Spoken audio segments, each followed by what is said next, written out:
Hello there, folks. Welcome to session 8 of Dragon Age Secrets. I'm your DM of Doom, Son of Asgard, or World Tree Kess here on Twitch and YouTube. And I'm going to have to change everybody's screens around because I forgot Wacky dropped and I have to come back in. So everyone's... I'm still in the same place. I'm still in the same place.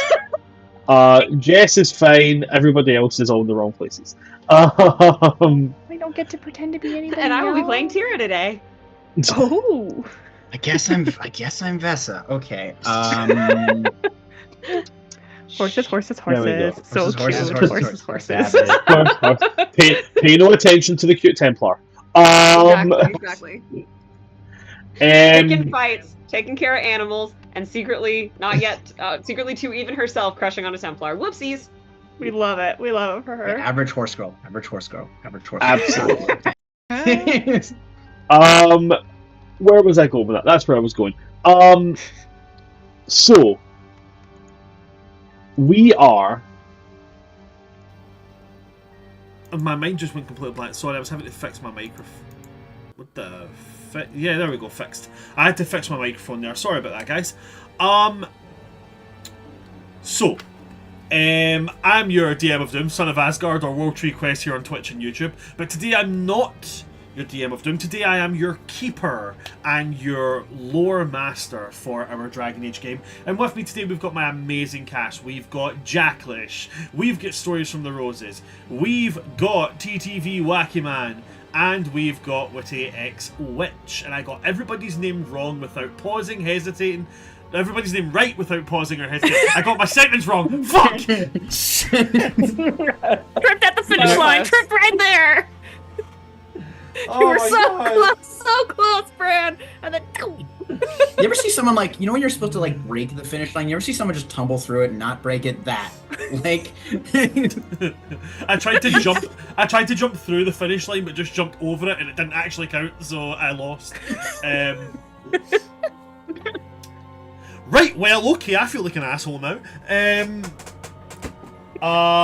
Do I have any housekeeping for today? I don't think I do have housekeeping. I don't think I have anything. So I get to just go straight on to the good question of, guys, what the frickle frack happened last session? I love how everybody's putting their finger on their nose like they don't already know that it's either going to be Jess or Abby, who've already got their notes out and ready and prepared to read. So, Jess and Abby, who's taking the ball today? I'll do my abridged version and Jess can fill in the blanks with her detailed version. How about that? Cool. Teamwork makes the dream work. So I have that we are going to find the Peacock and Janin. Innkeeper tried to charge us twice, but a handsome Templar with a mullet stopped him. His name's Ser Roan. He has a Palomino horse named Sir Cuthbert, and he's very cute. The horse, not the Templar. Could be both. Porque no los dos. Porque los dos. We have Valena get home. Aldred has a new silverite leaf-shaped greatsword called Chainbreaker. That's cool as shit. And then we passed through Crestwood and people were rude, so we peaced out. And then we went to Castle Cousland. Rowan is very sad because everyone is dead. But we did find some money. So we're going to go get the ferry in West Hill. And those are my notes. Anything important that I missed, Jess? Through. I don't actually think so. No. I think that TLDR was actually pretty good. Yeah. Got all the major And that's points. how I take notes, only on 8 pages. Or less. Because there's this much of a page in between each note. My notes just say, Handwriting. fuck Crestwood. What do your notes say? These Fuck Crestwood? Yeah. Don't worry, they're are gonna get fucked. These are my notes. These are my notes. Okay. Your newts? newts. You have little newts that tell you the info. You have little newts on your desk. Send newts. For the low price of only $7.99 a month, you too can see my only pans. I'm joking. I don't have that. My only pens. My only France. I give you random facts about France. So, Session 7. Ser Roan, a newly initiated Templar who has sympathies with mages. He's friends with his horse. Down in Redcliffe, the party splits to find equipment and supplies. Chainbreaker, a cool two-handed sword. Sir Cuthbert, Ser Roan's horse, the life of the party. Make way to Crestwood. Those are my notes. Yeah, I did have one other note that I missed, which is that Rowan knows we have mages and has said that they have nothing to fear from him. So, he literally pulled the I know what you are. Yeah, like he's like, I know what you are, and I don't have a problem with it. You're super fast and your skin's ice cold. You're pale white Say and it out loud. You're pale white and ice cold, Templar. and you sparkle in the sunlight. Say it out loud. Ice cream. I mean, one could argue that, like, on Miriam, Templars are Stephanie Meyer vampires. One could also argue that no, they're fucking not, because there's only one thing worse than a Templar, and that's a Stephanie Meyer vampire. The rails. We've thrown them away. We're so far. What game are we playing? Hi guys, welcome to Call of Cthulhu. We opened immediately with like 5 gutter balls. Yo, I'm here for Monster of the Week. What the fuck? I've got Old Gods of Appalachia in front of me. What's going on here, guys? Like, I have My Little Pony. I brought you Time Adventure. Toad, that game sets me off. Right. Okay. Cool. So, we had just left the Coosland Manor. The Coosland lands after Ser Roan had found his friend's family. There's no polite and kind way to say it. Butchered. There were. You have to understand that in Dragon Age, the manor grounds also has like houses in it and dorms and sleeping quarters for the household servants and for people that work and tend the land. So you not only had guardsmen killed, you had guardsmen and their wives and husbands and their children. This is a massacre, plain and simple. Anybody that could see anything was erased.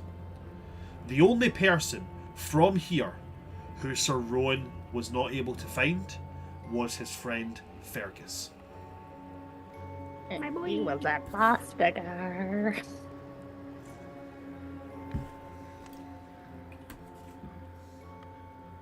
So we will pick it up with you guys maybe about an hour on the road. Ser Roan has not said a word. He is sitting at the front of the wagon, just every now and again, just like a click of the tongue, just to pull Cuthbert back onto the straight of the road. But it's now starting to verge into sunset, and he hasn't spoken.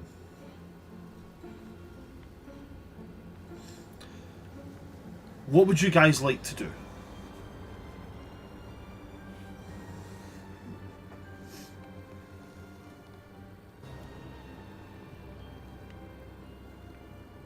Anybody? What time of day is it right now?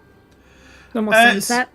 It's verging into, like, you know, it's verging into the beginning of sunset. The sky's starting to get that kind of pinkish orange tint to it in the west.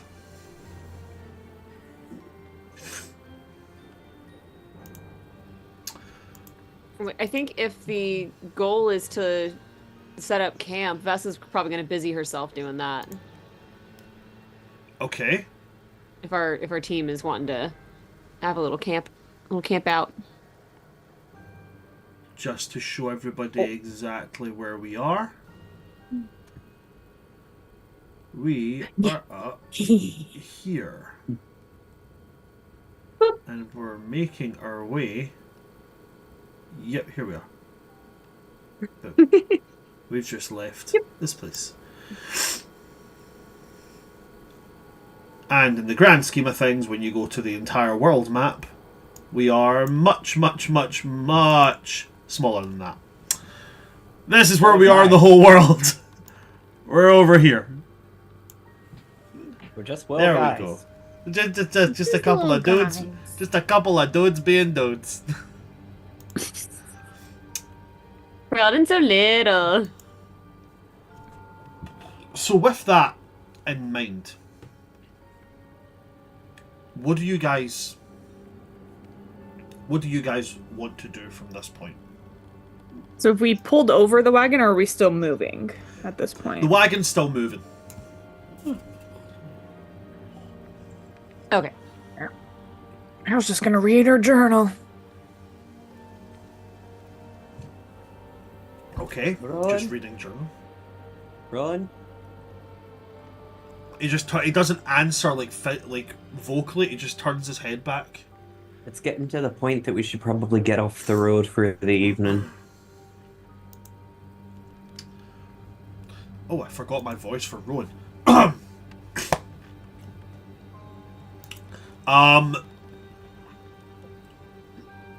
He takes in your words, and you can see him kind of like mulling over them.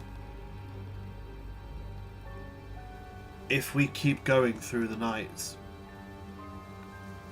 we could be there within a matter of hours.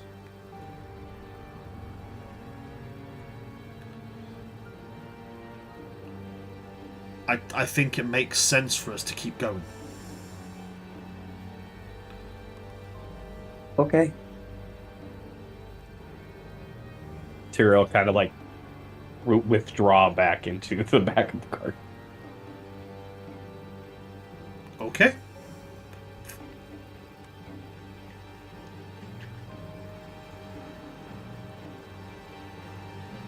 I think I'm sitting at the front right now. If that's where you want to be, you can certainly be there.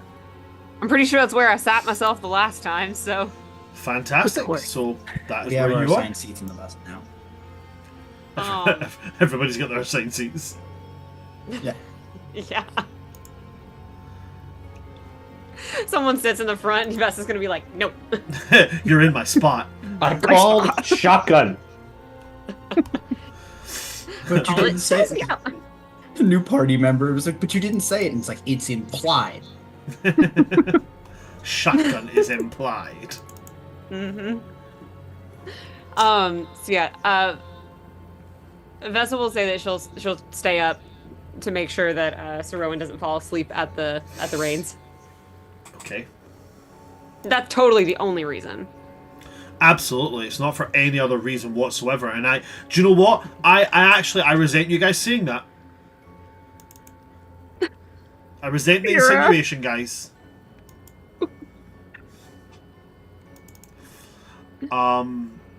Okay, so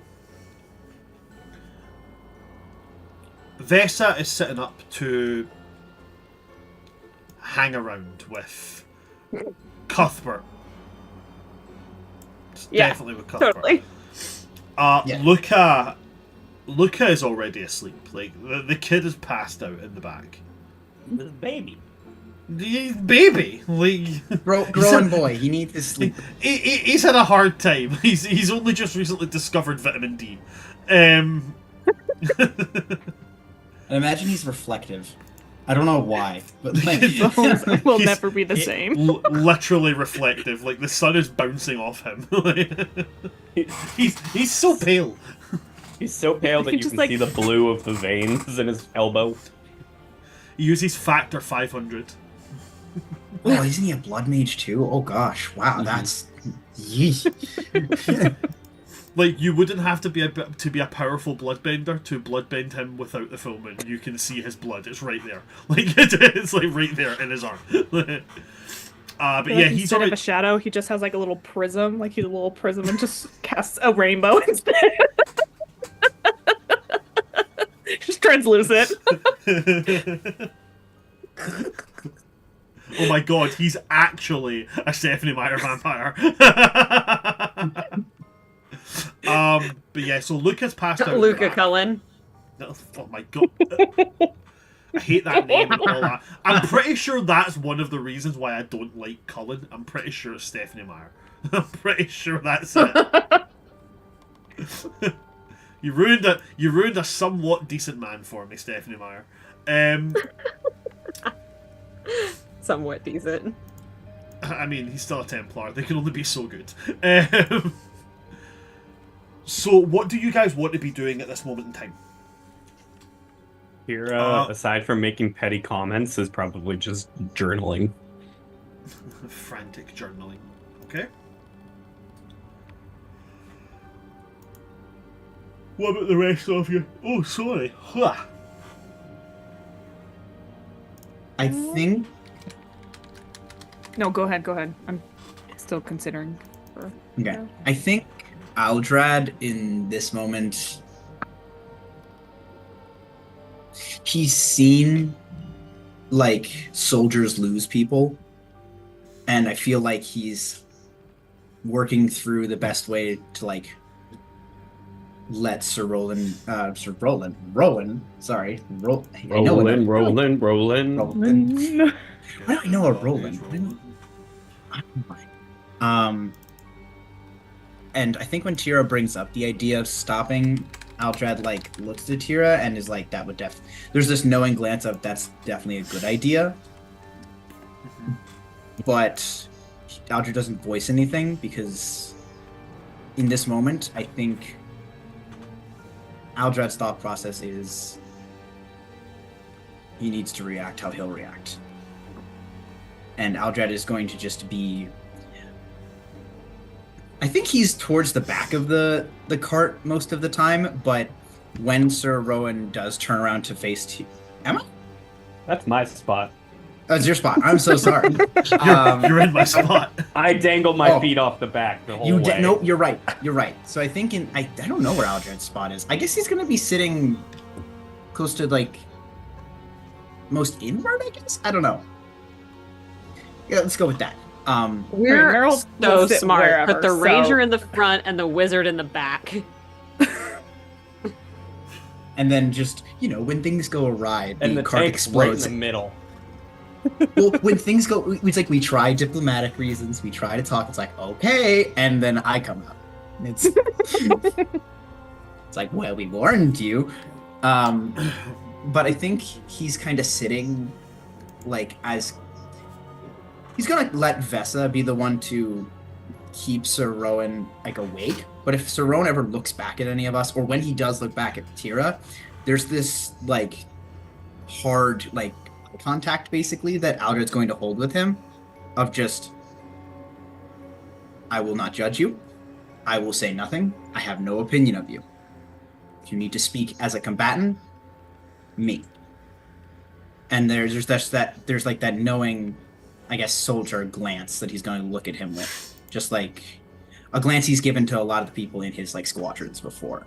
And there's this. I also don't think he sleeps. I don't think, as long as Ser Roan is up or Vesa's up, he doesn't sleep. Okay. Ain't nobody sleeping. No. Ain't nobody got time for that. Making Okay, petty then. comments.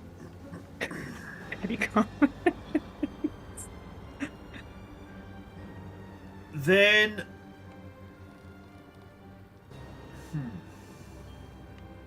No, never mind. Oh, I don't Okay. like that. Do the thing. Do the thing. I mean, TPK. Do it.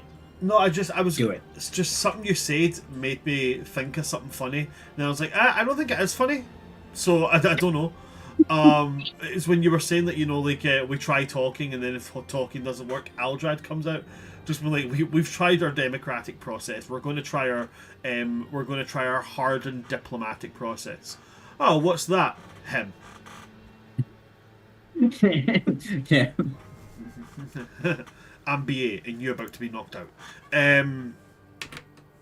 Okay, cool. Thank you very much. What about Tira and Meryl? Yeah, just Meryl, passive comment. you said you're just looking at your journal. Is that literally? Yeah, what and then you're probably at some point she'll undo her braids because she always does new braids every day. So it probably takes her a solid 30 minutes because she does really intricate braiding. So she'll just slowly be working it out. She's got really long hair. And Tira, anything of significance for you? Petty comments and then totally not doodling. Okay. Love it. Yep. So then, I'll go to Rowan and Vesa in the front.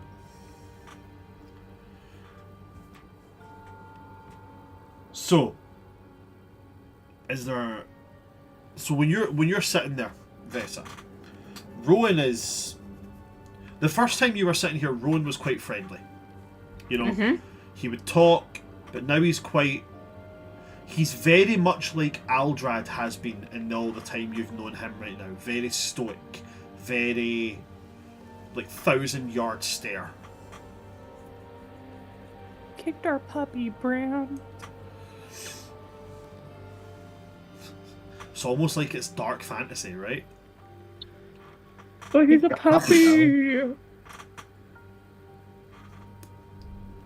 Is there anything you want to start with, or is Vesa just waiting for him to interact? I think Vesa is comfortable enough in the silence that she is going to wait for him, because I think with her clan, she has definitely felt that kind of loss before. And so she's been here and is just gonna wait until he's ready to talk about it. She's not gonna push.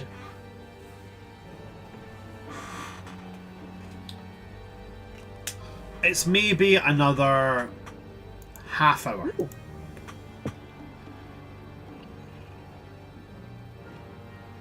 Before he will eventually speak. And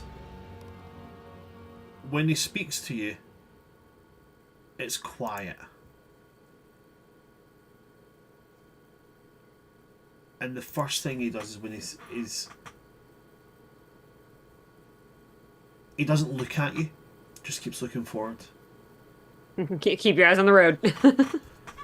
You know, always when you're driving, eyes on the road. And then he says,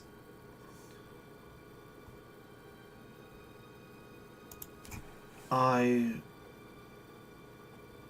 remember when I first met Fergus, and we pretended to be Grey Wardens in the courtyard of his home. And his little brother was playing with us. He was a few years younger.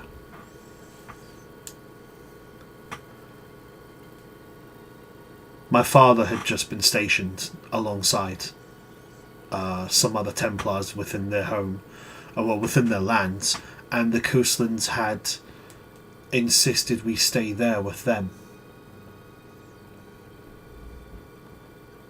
They were good people. I mean, I understand your aversion to humans. Truly, I genuinely do. But they were genuinely good people.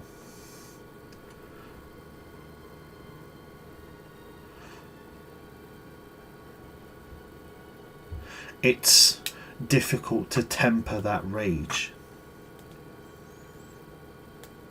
To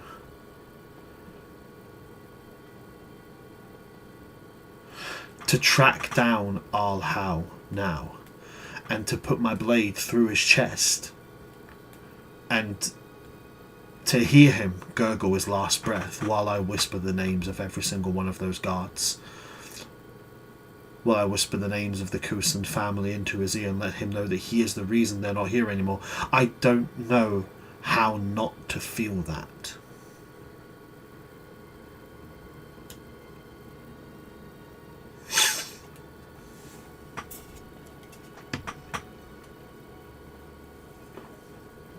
I mean, in my experience, you do feel that. You're not supposed to tamp that down.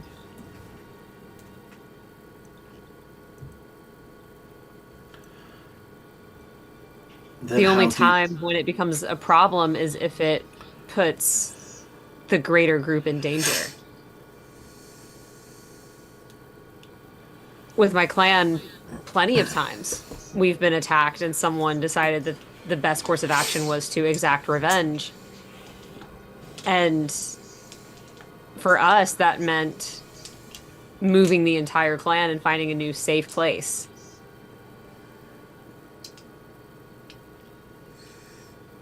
But for you, if you don't have a home to go back to or people to protect, I can't fault you for wanting vengeance.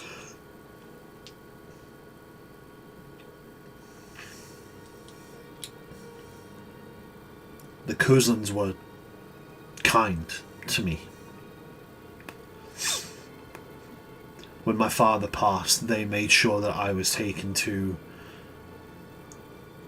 a chantry house nearby where they could ensure I would be taught correctly, where I'd be able to step into being a Templar. They made sure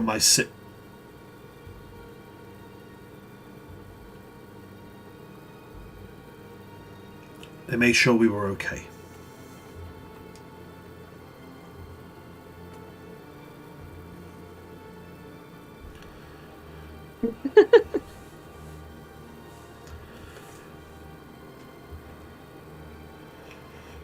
It's always nice to hope that people will be different and can bring a better world forward. And it hurts when they're taken from you.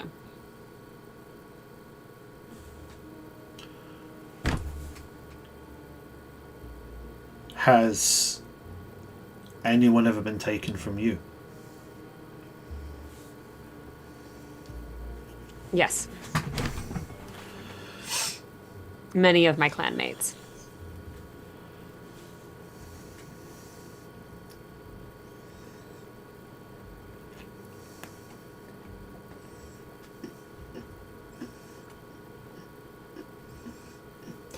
Your clan are like your family. Beyond Yes. blood, it's more than that.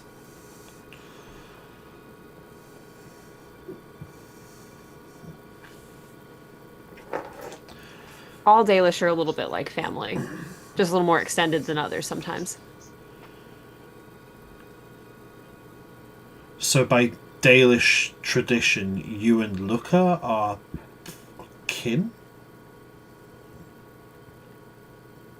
Pretty much. And that would also mean Tira and him and you are all... I'm sorry, I'm probably making a very poor show for someone trying to understand.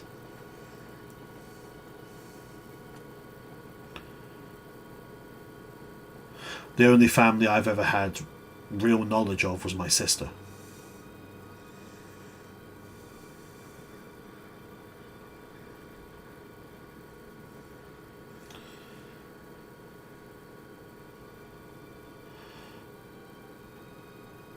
How do the Dalish think on siblings? Like, if you have a sibling but somebody else within your clan is also your kin, do you consider them both as siblings, or is it like a strange cousin you only see at weddings type of affair? Well, your siblings are like, your blood siblings. Yes. And everybody else is sort of given the honorific of brother or sister or sibling. And as far as like other clans go, that is definitely more of a distant cousin I only see at weddings. Or in our case, whenever the clans gather. Ah. I didn't know all the clans gathered. I'll have to remember that.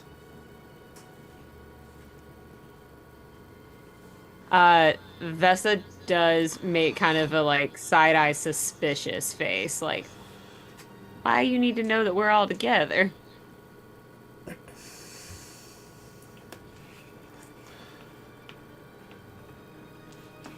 I think that if someone is going to share something with you, the polite thing to do is to make sure you remember it.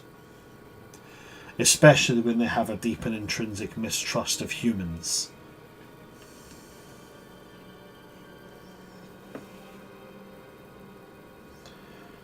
And when he Take your said, point. when he says that, he'll look at you, but he does have a small smile on his face when he says that. And then he'll, oh,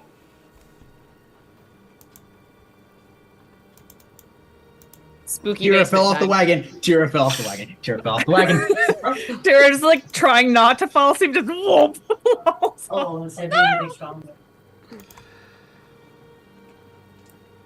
everybody's got the wrong names, but we're just going to sit here until Wacky comes back. And then we'll go Fair back enough. to where we're meant to be. That's so valid. I'm going to have to With, rejig every single screen. Again. But I will say that, remember how you, so if he says that and like smiles, the 3 I said earlier goes up to a 4. It literally went down to 2 and back up to 4. Yeah. Like a roller Vesa coaster right for her approves. heart. Oh my goodness. It's like, oh, what is going on in my chest? Wait a minute. Just you see up in the corner. Vesa approves. Yeah. So he's going to say, he'll say that and then he'll go, That's a greatly approved. I don't take offense. Vesa slightly approves. He'll continue on his point by, with that smile, he'll then, I don't take offense to you not trusting humans. You can freely express your distrust.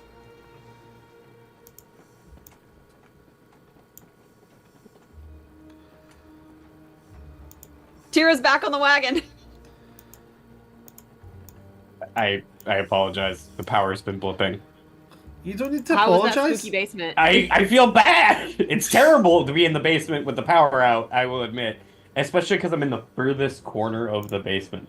I'm like tucked way back in the around a corner from the stairs. But sorry. You don't have to be sorry, it's all good. Although Abby did, Vesa has just admitted that the 3 they said earlier on has now went up to a 4. So Vesa slightly approves. Vesa slightly approved. Kira's gonna make so many comments. She can't In do that if fact, she's off the wagon. Tira actively is making comments. That sounds like very much like a threat. Like Tira's making comments, Vesa like, you can't say shit if you're off the wagon. True.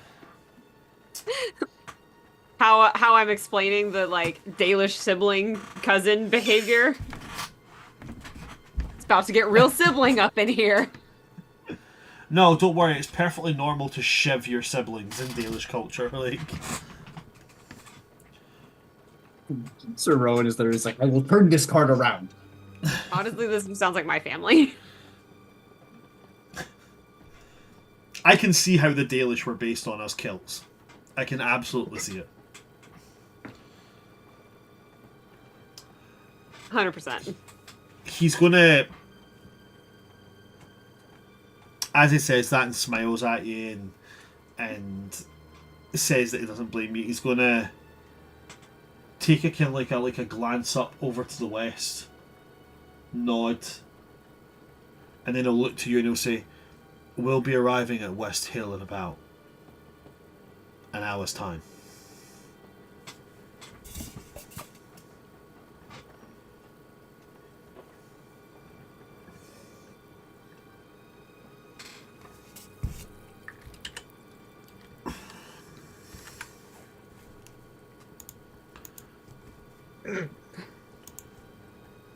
What you up to? Not a thing. I'm being innocent in the background making comments. Yeah, you're definitely being innocent in the background. That's how that works. Talking shit, but to nobody. Can I hear the comments since I'm sitting next to you? I mean, she's not hiding them. Do you want to know what I have written down? Because I wrote them down. Sure. Why Oh, not? sure. Shemlin are fine if they're pretty and have horses. Oh, I'll have to know when they get together. Blech.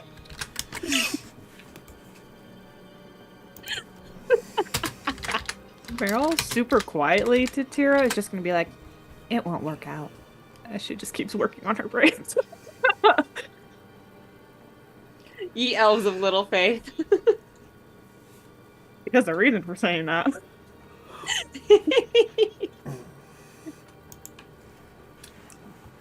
Are any of you guys going to do you want to set up camp and sleep, or do you want to just sleep in the wagon? If we can convince Rowan to pull over.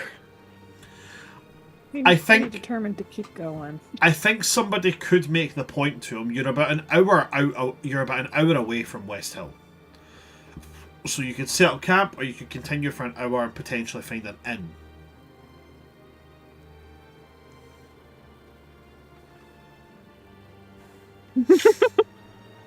Just wants booze.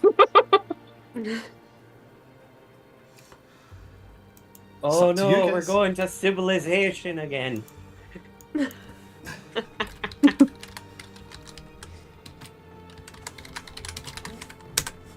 So, setting up camp or continuing on, hoping to find. My vote's where ale would be. Okay. Wait, I don't Vesa see a is keg in the rocking in and the rolling because cart. the vote earlier was to go on. So she's like, all right, well, rocking and rolling. Let's go. Okay. I don't think Ser Roan would let Aldred drive, so he's just going where Ron's going. Like, So then, continuing on. It's not long before you come into the lands of West Hill. And you come up on what is essentially, it's not even like a town or a village, it's like a settlement. It has like a trade stall where like, it's not like a set trader. Traders come, stop and trade on both sides and leave, going whatever ways. There is a local merchant who has like cut some minor stuff. There's a barracks and there's an inn. Forgive me a moment, guys. I just need to jump away for 2 minutes. I have my earphones. I'll be able to hear you. I've said everything that's here. The only other part of it is that there is a dock. That's obviously where the ferry will come in. That will take you to the north towards the small island of Janin. You can actually see Janin in the distance. It's only about 4 hours by ferry away. You can see it. I'll be back in a moment. I'll be able to hear everything you say. I'll try and answer in the Twitch chat if anything does come out. I just have to use the bathroom quickly.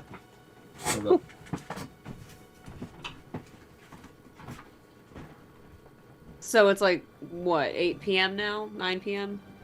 So Probably. we probably don't want to catch a 4-hour ferry and get there at like 1 a.m. Yeah, you don't want to be on potentially choppy waters with that late at sea night. monsters. and kill the Herlock so- apple, we'll be fine. So inn and an ale for Tira. Oh, I think Wacky's Oh, frozen. no. Yeah. Tira. That's a great face for frozen on though. Just so disapproving, so judgmental of Vesa.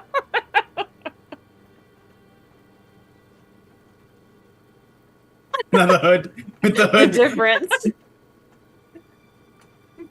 I figured I'd mess around, assuming it's being dumb. Mm-hmm. That face was so perfect. It's like literally any time like Vesa and Rowan are talking, I can just imagine Tira being like The perfect. most bombastic side eye. Yeah, I for do real. have I do have another comment that she made, but it is definitely one she says quieter. So, Aww. Spicy. I would let you roll for it, but it's definitely one she says quieter. There's So no, I don't know mean, what there's not no way Brand's rule Vessa's hearing is. that, but it's Vesa, not- Vesa probably not, but Meryl, But Meryl. right next to her. But I don't make the rules on who gets to roll for what. That's true. I want to roll, but we'll have to wait till Brand gets back. I'm looking at the Twitch chat. Brand Okay. is tight. Roll it, roll it in Discord. Okay. That is common. All caps, exclamation points. We've had a direct That's an message from 11. I rolled really badly. Better than me. Yay! I hear it! Yay! She said, but so right after the Shemlin comment, she was like, "But who am I to talk?" And then like got quiet and started doodling again. You heard it. Merry Christmas. I'm trying to think of how. I was just thinking, okay, yeah, that makes sense, given, you know, how humans, elves, and all that relationship, that I'm like, oh, wait, but there's something deeper. Hold on a second. But wait, there's spice in this cake. Imagine that. You're just having some nice chocolate cakes, cayenne hits you in the face. I was thinking more carrot cake, but yeah, sure, fucking. Hey, some spice and chocolate do go well together. Yeah, Some no, spice. you're not wrong. Some. Cinnamon. Cinnamon Cayenne. does. Cayenne does. Cardamom. Okay. Are you gonna list them all one by one, or are we gonna? Do you Nutmeg. want to list them all now, or do you want to list them one by There you one? go. Because we can keep doing this interaction where I talk a little bit, and then you say yes, another spice. Sorry. We're just going to get random spices throughout the stream now. Like, entirely out of context, we're just going to randomly hear, like, spice. Chipotle. I took notes throughout that whole conversation, and my last note is V-level 4. I can't wait for like years later when you're going through these notes and you're like, what the fuck? That's how I am with all of mine, because like my notes start with "pay no attention" in quotes, which I already don't know what that was about. Then average horse girl, and then por qué no los dos. Oh, you literally It's have really- the... I love the like meme where it's like how I think I take notes of my games, which is basically Jess, and then how I actually take notes, which is the rest of us. Yeah. It's why I don't volunteer, because mine are trash. I miss a lot already of written, like, details. Almost 2 pages. I have completed my second page of notes, and I'm on the backside of it now. Oh, Jesus. Oh.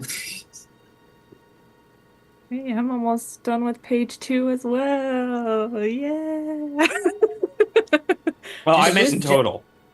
I know. In total. That's. I'm trying to make myself feel better about the fact that I'm just like every detail. You're the... I'm a little you're just gremlin about it. I'm going to mess up the word here. You're the what is it, the stenographer? The guy in the Stenographer. courtroom. Stenographer Yeah. just going,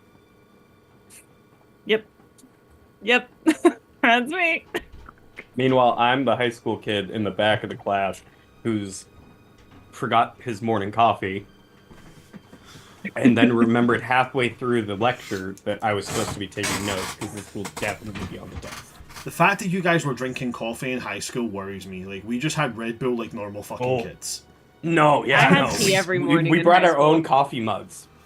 Oh yeah, No, I have we- kids walk in with like thermoses of Mhm. coffee yeah. to my classes all the time.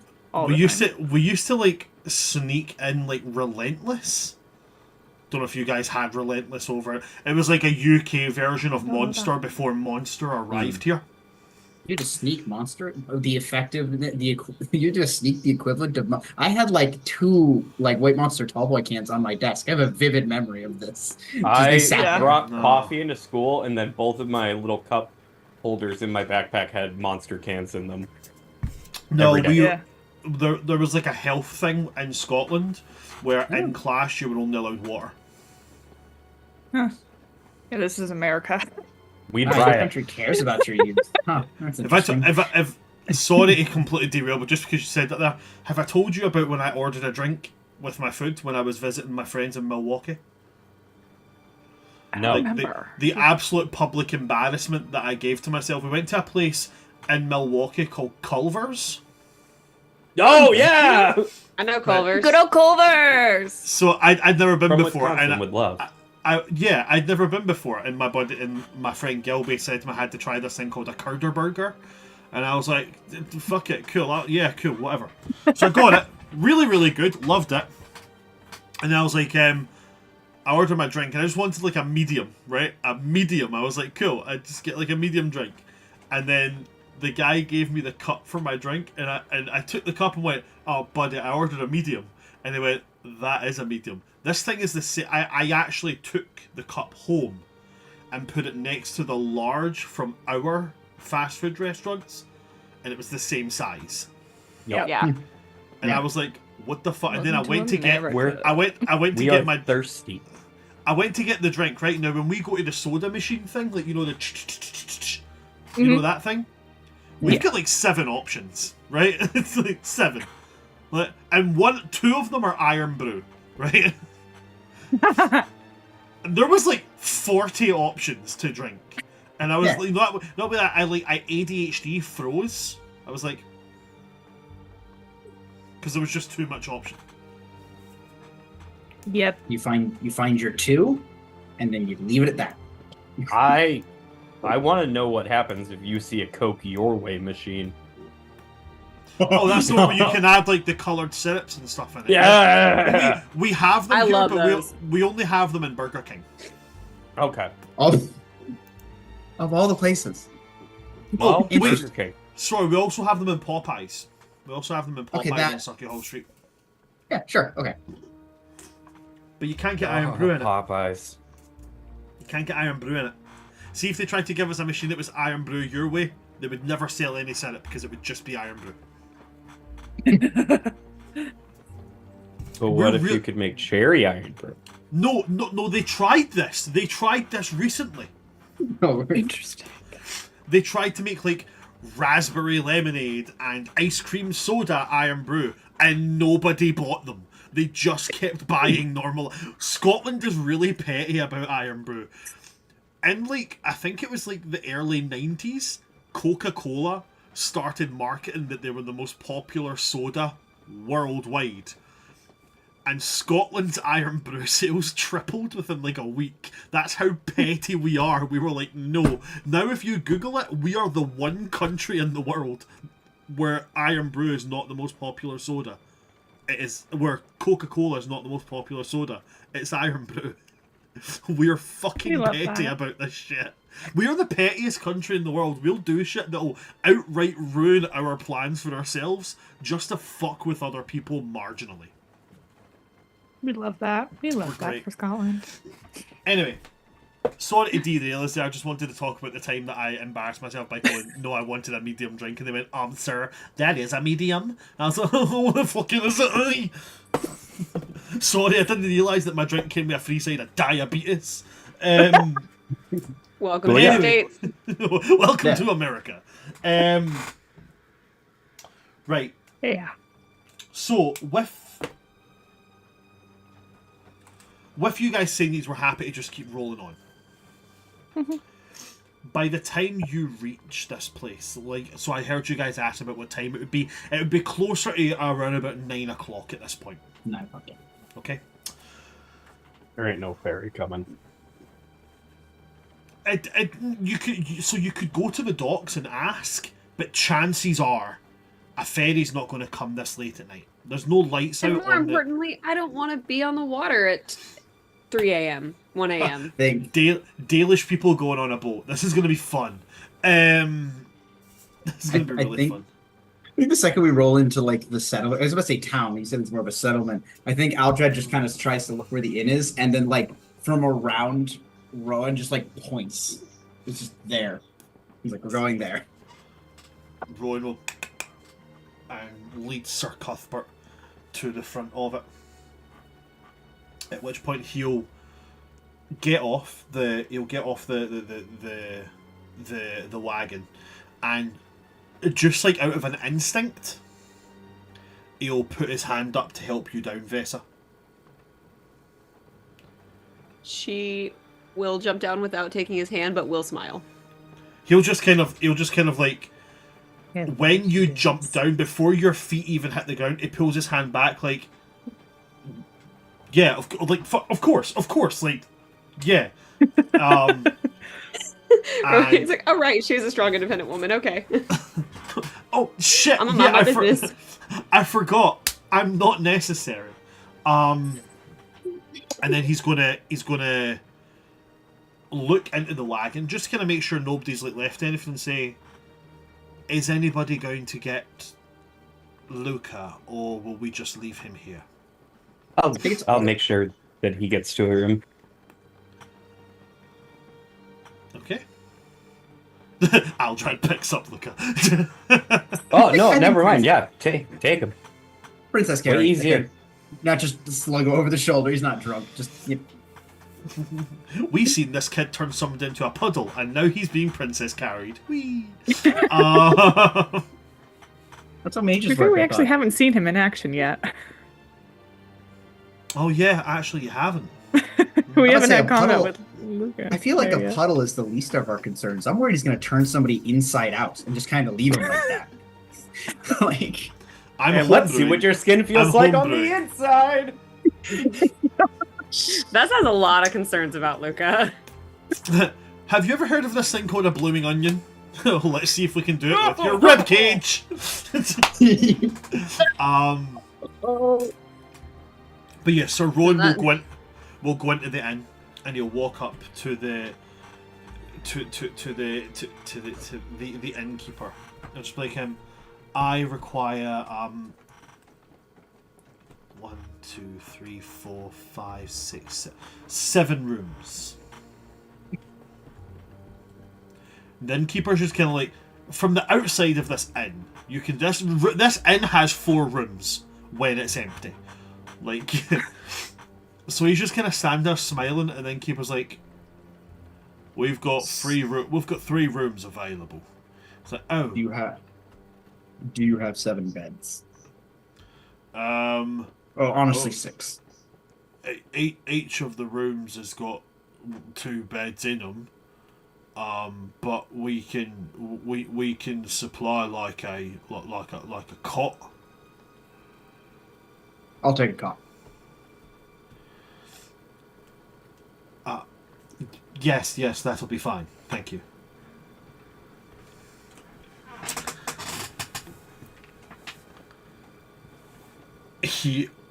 I just realised why I said 7, and it's not 7, it's 6. Because I was counting the horse. Well, you need to place this Husband game. needs a pillow. He needs a soft pillow to rest his widow head. Yes, he deserved the best. Listen, sir, you must have this brand of hay. Sir Cuthbert deserves nothing less. Sir Cuthbert has soft kitty sang to him before he goes to bed. Yeah, so Ser Roan will take out a fairly sizable bag of gold, to be honest with you. And he'll just, take out like 3 gold coins, sit them on the end top and say, "Those are for the rooms and for food that my travelling companions need. I'll also need stabling, hay, and I'll need a brush set." And the innkeeper just kind of looking at him like, "What the fuck?" And he's just got that kind of like standing, smiling, polite way of like, "I've told you what I need. Now's where you go get it." Until eventually this innkeeper wanders away to go and find a set of brushes for a horse. So you guys have rooms, and food that you've ordered has been settled. The inn has a very active tavern, which you can all go to, since I think at least 2 of you mentioned wanting ale.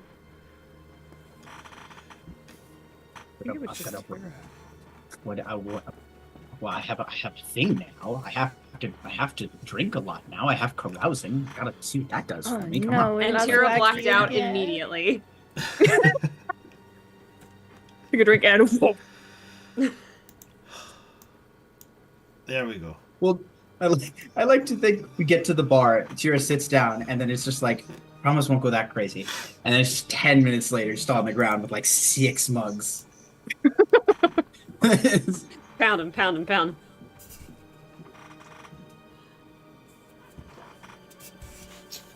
Did Tira do tequila shots? Probably. Maybe. Yeah, probably, actually, thinking about it. I fell off the cart. I fell off the cart. There is no cart. Fell off the table. Man, Tira's just that drunk. I haven't even had anything. Oh no, our table. It's broken.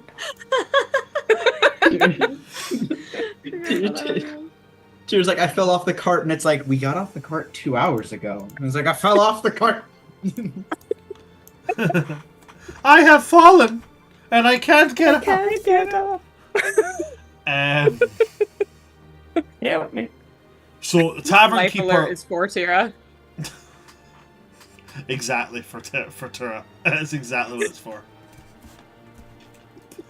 As you guys are going to, do you know what? I'm going to make you start rolling dice now, guys. This is getting out of hand. As you guys step at the tavern, if you are going there, you can roll me perceptions, seeing checks. Mm-hmm.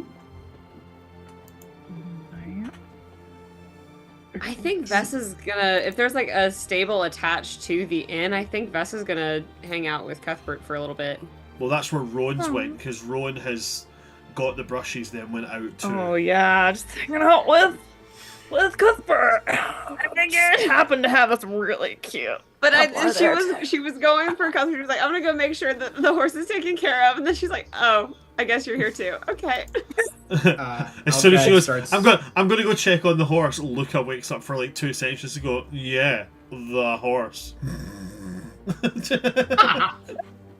Aldred starts humming an old sarcastic hymn from that he remembers reading directly from the Cune, and it just is what is it? Wait, hang on. Vess and Rowan sitting in a tree. It's just an old sarcastic little song. I love this. I love this. Meanwhile, so I'm much. thinking of the young Frankenstein roll in the hay. Roll, roll, roll in the hay. Oh my god. Okay.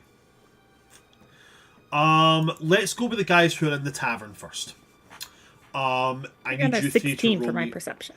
16 for your perception seeing. Yeah. What about Tura and Aldred? Tura is currently frozen, so I'm going to assume. Look at that smug face for.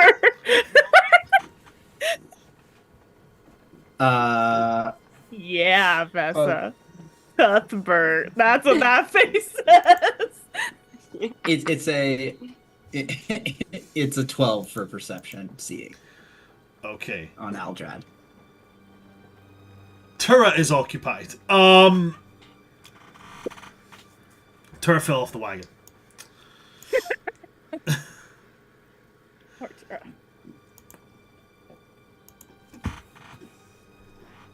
It Back on the wagon.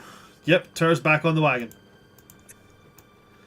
We got this. It's cool. It's cool. We're doing We this. We just roll with the punches. We got it. We got this. We can't hear you, love. I hear whoosh, and then everything goes pitch black, and I'm like, motherfucker! Be great for a So Honkass. Tura, what did you roll for your perception seeing check? I got a 14.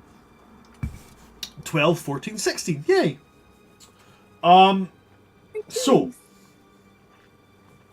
you're all going to notice the same thing. This tavern's quite raucous. There's quite a lot of activity going on. But the one thing about it that is still is that there's an elf in the corner. Very, very still, except for every now and again just taking a drink of water from a cup and putting it down. They are dressed in mostly rags, but with a thick, very high quality cloak. Like, all their clothes are quite, thick fabric, but holes in them and such. Well worn and well travelled. But the cloak they have is exquisite quality. Meryl, you might be able to do this. Okay. I think it would technically fall into a... I think it would be a lore check? Lore? Oh, I've got a talent in lore. Wait, no, sorry. No, it wouldn't be. I forgot. There's one more specific for this. It would be heraldry. Oh, gosh. Well, cool. That's cunning, I'm assuming? Yes, I do believe so. Okay, Yes, cunning, so at least I got a heraldry. +3 to it. Let's see how well I roll, though. Not very well. That would be a 10 total. But I got Okay. 3 stunt points. Do you want to use any of those stunt points? Let's see. This would be exploration? I think- Question mark? Yeah, I think this is one of those situations where exploration or roleplay could really fit into it if we can find a way to make it work. But remember, bear in mind that you also don't have to use them if the situation doesn't fit anything. Yeah.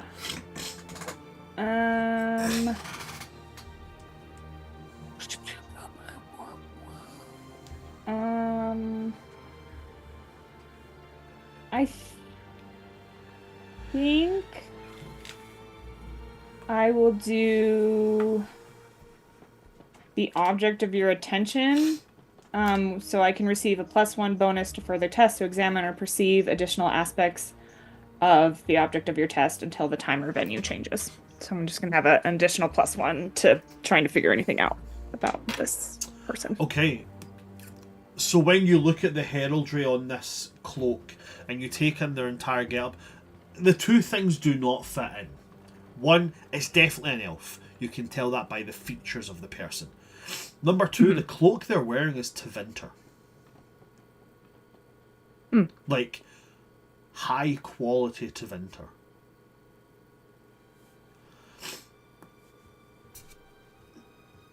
Interesting. Would I recognize that? Oh yeah, because Tira was in Tevinter for a hot second there. I'll let you roll the heraldry on it. You might be able to recognize it. 14. Nice. 14 on the heraldry. You would recognize it to an extent. You don't recognize like the house markings and such on it, but you Sure. recognize specifically what type of cloak this is. They're wearing a magister's cloak. Oh.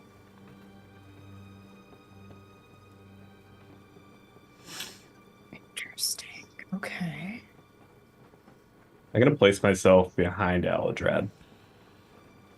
I think with that reaction to it, Aldrad's going to give an eye over to that as well. Could I? Okay, I don't think Aldrad spent time in Tevinter, but knowing where Aldrad came from, I probably passed through it. Could I attempt to make some kind of military lore thing with this? I know the Magisters aren't a military force. I did think about that, but the military really won't fit with this. Yeah, I didn't think much. I think I would let you roll the heraldry if you'd like to, but it'll be the highest target number for yourself. Why the hell not? I mean, the chances. Yeah, might as well. When in Rome. Yeah, the chances of passing this particular thing would be rare, but Why am I looking at any? This I would assume this is cunning. cunning heraldry. Why am I looking at that number? It's like 11. Okay. On an 11, you get the same thing. You get the same information as Meryl did. Yeah. You understand that this is a Tevinter cloak. You just don't know anything else other than the fact that it's made in Tevinter.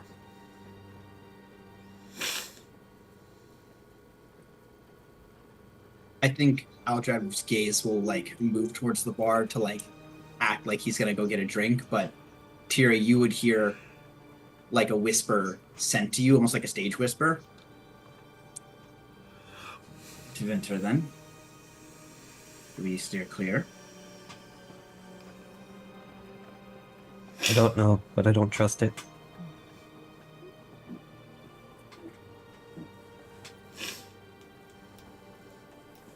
Can I see this figure's like eyes? Are they Yeah, like you looking can. at anyone? You can see their full face. They're an elf. Very, Able to- very clearly elf. Even if you couldn't see the tips of their ears, the features are a giveaway. Tura, what that's going to tell you is that number one, something's definitely not fitting here because elves aren't magisters. Yeah, I know. It just makes her uncomfortable. It's one of those things where, like, I think I, out of character, know what's going on. And Tira will probably put 2 and 2 together, but the initial response is just to be like, yeah.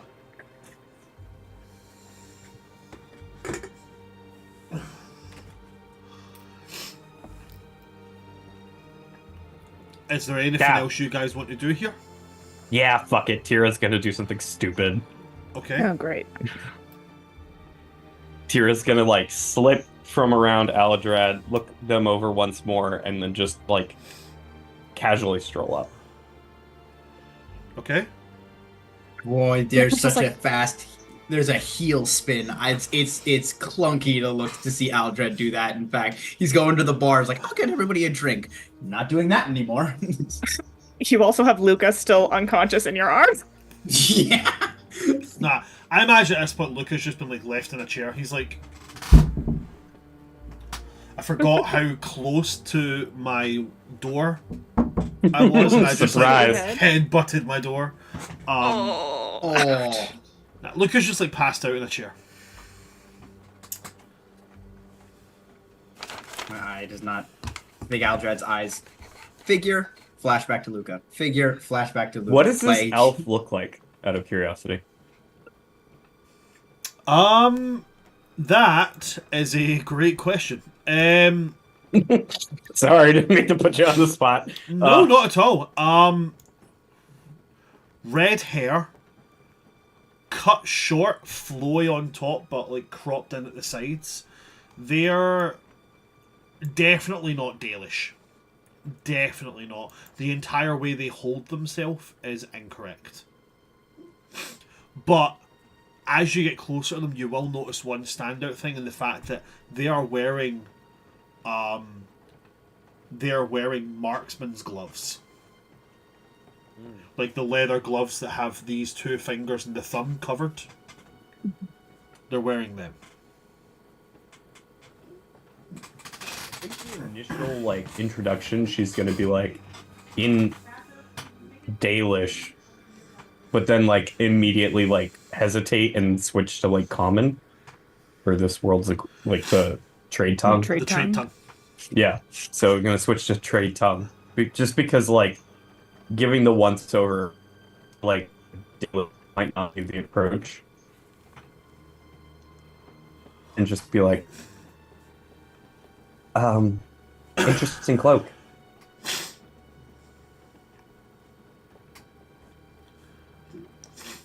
They just look at you, they don't speak.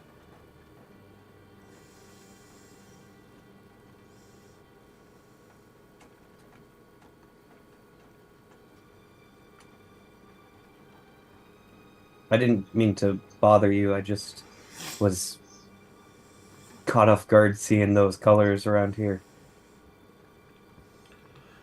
He looks at the cloak, and then he points to the window outside. Probably referring to weather or something, like very non-verbal.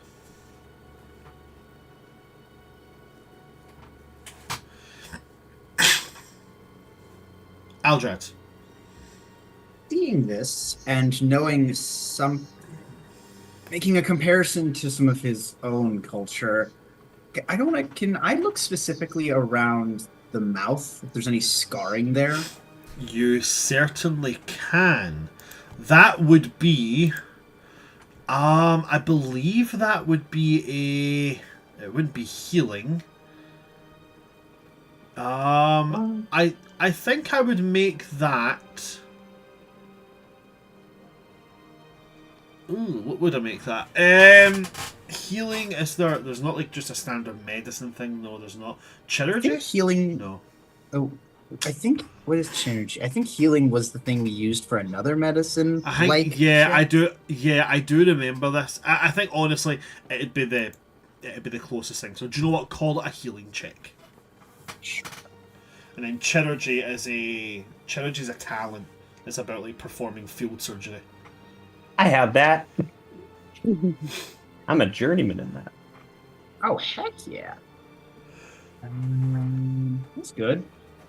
Again, I'm looking over at my sheet as if I have any cunning.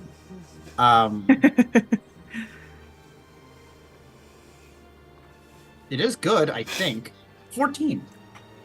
Nice. There's no scars around their mouth, but you can tell from the way they hold their jaw. If you guys were to pull your tongue back in your mouth, you would notice the way your jaw sits differently when there's no longer a weight in the front. It's like your jaw recedes a little bit. Their mouth sits like this. Aldrad, you can definitely see this because you've probably seen this kind of thing done to Sarabas all the time. Yep.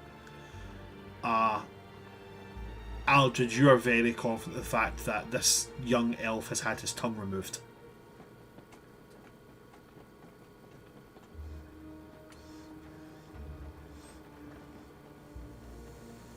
There's no polite way to bring that up. Give Jack a moment. While Hey! you're thinking. Hey, buddy, how's that no tongue thing going? Sorry I think- about your tongue. While you're thinking of how to respond to that, Tyr will just be like, escape?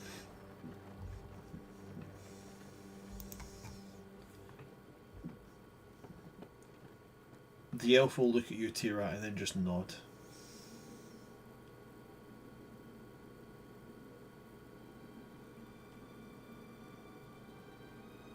She's gonna turn back and wave to Aladrad to come closer. I'll have a approach. Do you have any extra coin? Am I holding on to the lockbox currently? Who's holding on to the lockbox? That was Meryl, right? No, we had it with Vessa. Vessa has it, cool. The Any one who's coin? not gonna share coin. Yes, of course. The one who's also I think, not here. I think the lockbox is in the wagon though, and we've divvied up the coinage. Have we divvied it up? I thought we were I just don't keeping think we divvied it up. We like, definitely officially. kept it Okay. separate for now. But But I do still have leftover gold from Osric. I don't know That one. I've been buying But stuff. I just- Osric would. Aldred keeps the money. That's all that Tira knows. I like to. Okay, but here's the funny thing: you call Aldred over, and then it's not you're gonna call him. Aldred will call. We'll look over, to Meryl. We'll Meryl's go- like standing by Lukah, just watching all this, like, they're gonna get us killed. I think Aldred, being summoned over, hearing that, will very quickly turn around. You got a coin, gold coin. Yeah. She'll reach in and pull out a gold coin. Aldred will politely take it. Thank you. And then Yep. Aldred will just kind of give it to Tira. Just place He'll it then give it. He'll then place it on the table and just be like, "It's not much, but it'll get you a meal and room somewhere." They take the coin, slip it into a pouch, and then they take out of that pouch a small stick of charcoal and a stitched together pad of loose parchment and slides it over to you. On these pages of parchment you can see names and locations and then a line through them. You're taking me out.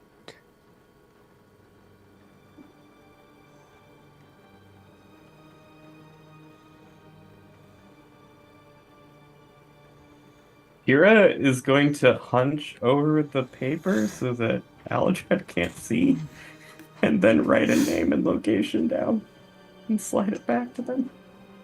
Oh, They take it look at the name, look at the location, they look at you, and then they narrow their eyes in a very clear question of, are you sure? So let's nod.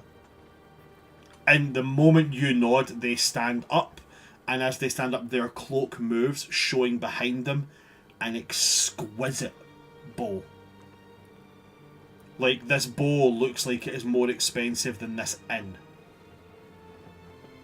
They sling it over their shoulder, grab a quiver that was sitting on the ground, and they just march out.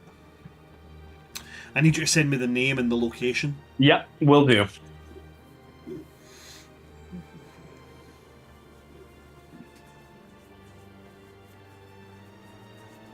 Could I ask? It'd be a waste of breath.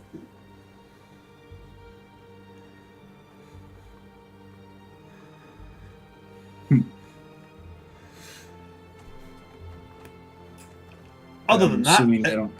sorry, go ahead. I'm assuming they're working off more than just coin then.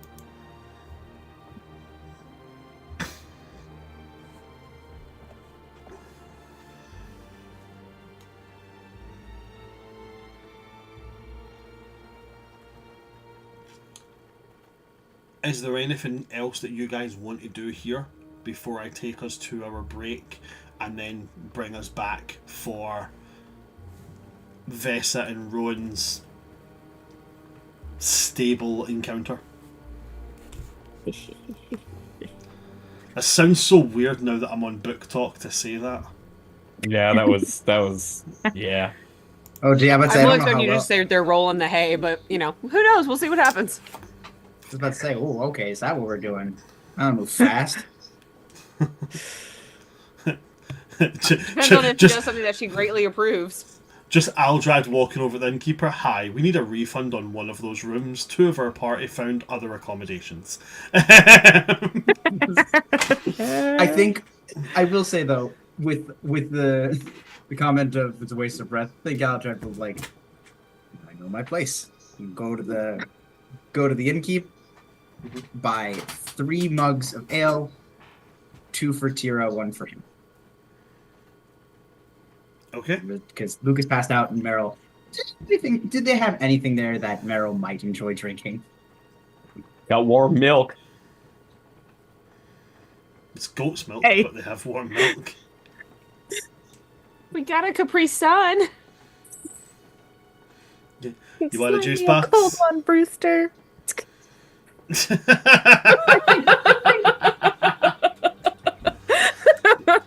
So basically what I'm hearing is, aside from signing somebody up for premature unalivement,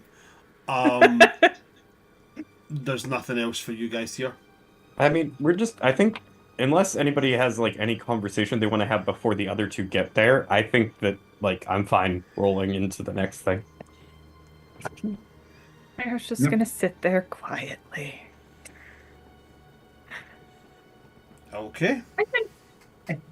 I will say, when Aldrad is bringing all the drinks to the table, we can roll into things if necessary, but I think Aldrad will want to look to Meryl and just be... I think sit next to Meryl and be like, well, not allowed to ask about whatever that was, and since Lukah is passed out, how are you doing? I was just like, I'm fine. How are you?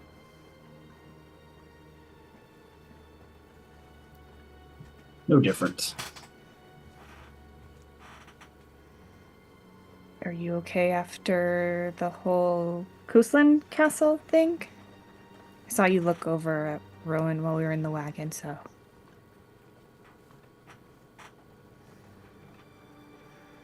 I know nothing of the Kuslians or what they have done aside from what Rowan has said and what's come down the soldiers' grapevines. But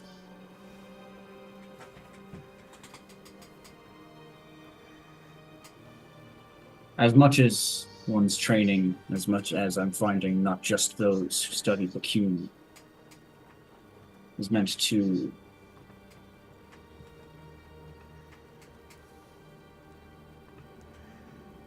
aid one in witnessing horrid events. I'm learning people are much more common to forgetting their training than they are to remembering it in times of distress. Yeah, that makes sense.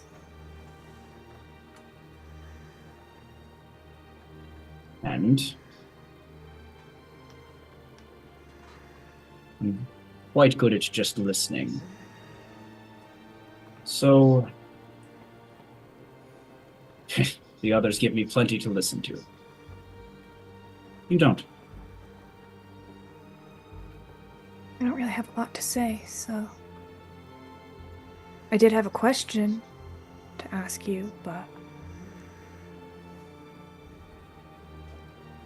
It might be a little personal.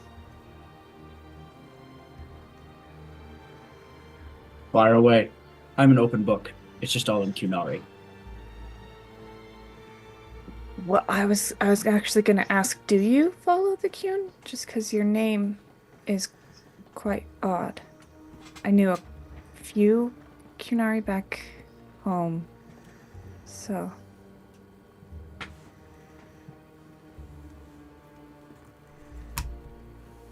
There's a very long silence. And she's like, oh no. Oh, why did I ask that? Oh no, Lukah's gonna get his horns cut off.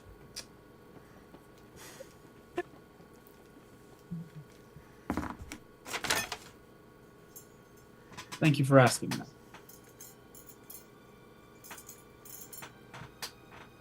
It shows, at least I appear different than the rest of my kin. The name's a little off, but it served me well. And I do follow the Qun when I think it suits me.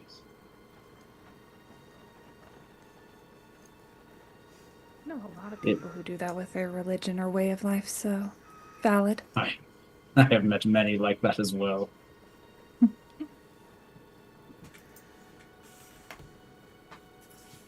Perhaps we'll get into it in a better setting.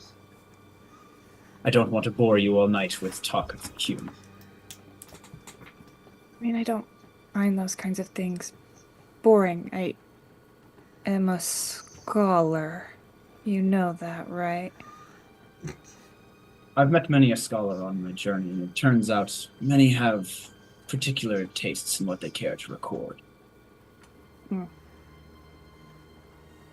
Well, then they have poor taste, in my opinion. There's a small... Oh no, we lost Wacky again! Tira fell off Curse the the damn wind! wagon. Tira passed out again! Poor Tira. I want to wait. I'm gonna go Very- wash my hand while Wacky's missing. On you go. If you... Got one more thing I think Aldred would say. Unless... Let's wait for Wacky to get back.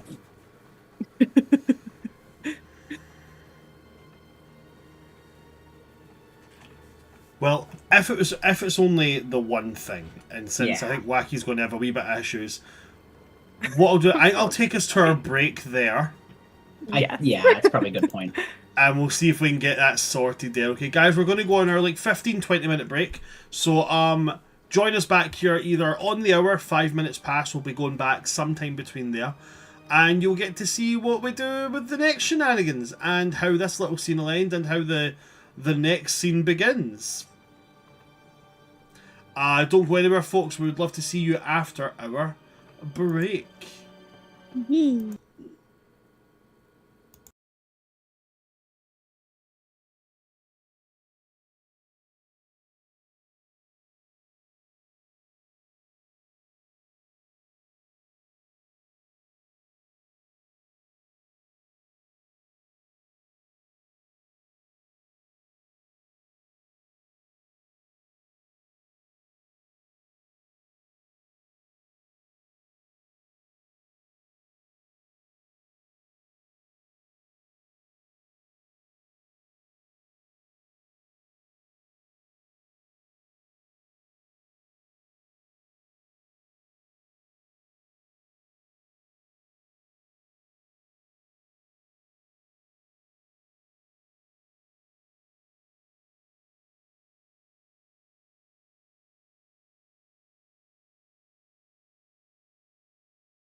Hi there, folks. We are back. Unfortunately, we seem to have lost Tura. So we're going to continue with the rest of the party. There was a conversation that was supposed to end there that was involving Tura, but I think we're just going to have to just pinch that there. But Meryl, you said that you had... Oh, wait. Were you going to say something there, Aldred? I think I had one more thing Aldred wanted to say to Go for Meryl, it. unless Meryl had something she'd like to say back. No, she'll wait till... My thing is more something that you would see with her than what she's gonna say. Okay. There's a smile Aldred kind of gives to Meryl's comment of, like, scholars. Mhm.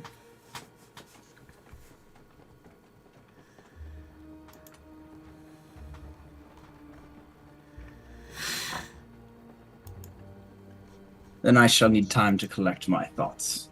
And still wish to do the Q justice for a scholar such as yourself. But all will be said that needs to be said, Ivantash. It's just a kinda nod. Qunari word. Yeah. And she'll like clock it and just be like, I don't know what that word means, but I don't want to ask what it means because that means I'm dumb. Is that like an obvious look, or Um, or that honestly, required she's got a pretty good education? poker face. Yeah, She had to. Meryl strikes me as someone who, like, you could say war crimes to, and, like, you'd get nothing. Like, Yeah. She's like Okay. really good at just like shutting everything off.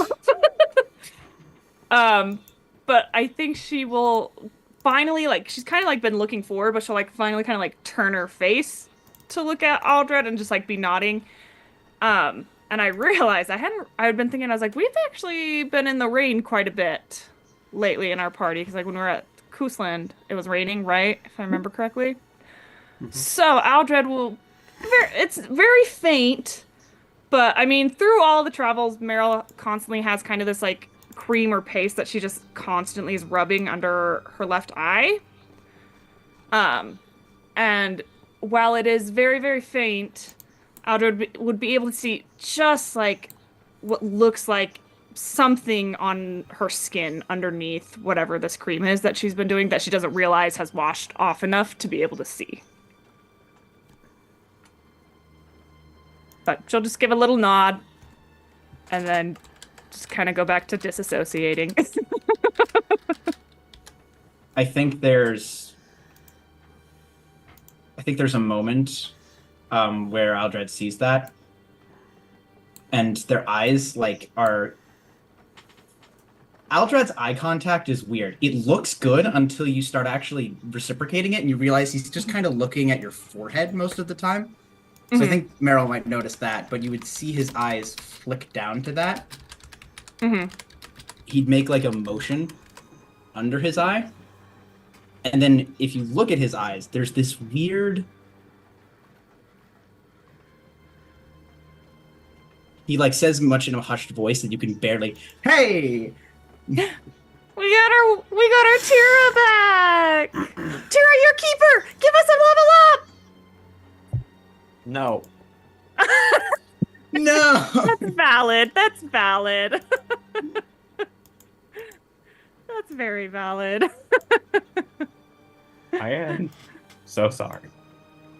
You don't have to be sorry. It's okay. I know you can keep saying that. I'm still gonna keep apologizing every time it happens. Storms Listen, I are do a the same thing. But I do the same thing, but I'm still going to say you don't have to apologize. Listen, okay? Like, no. You're the kinds of people who apologize to inanimate objects, and we don't need to. With I that little... apologize. I apologize to doors that I walk into and shit. Like, it's fine.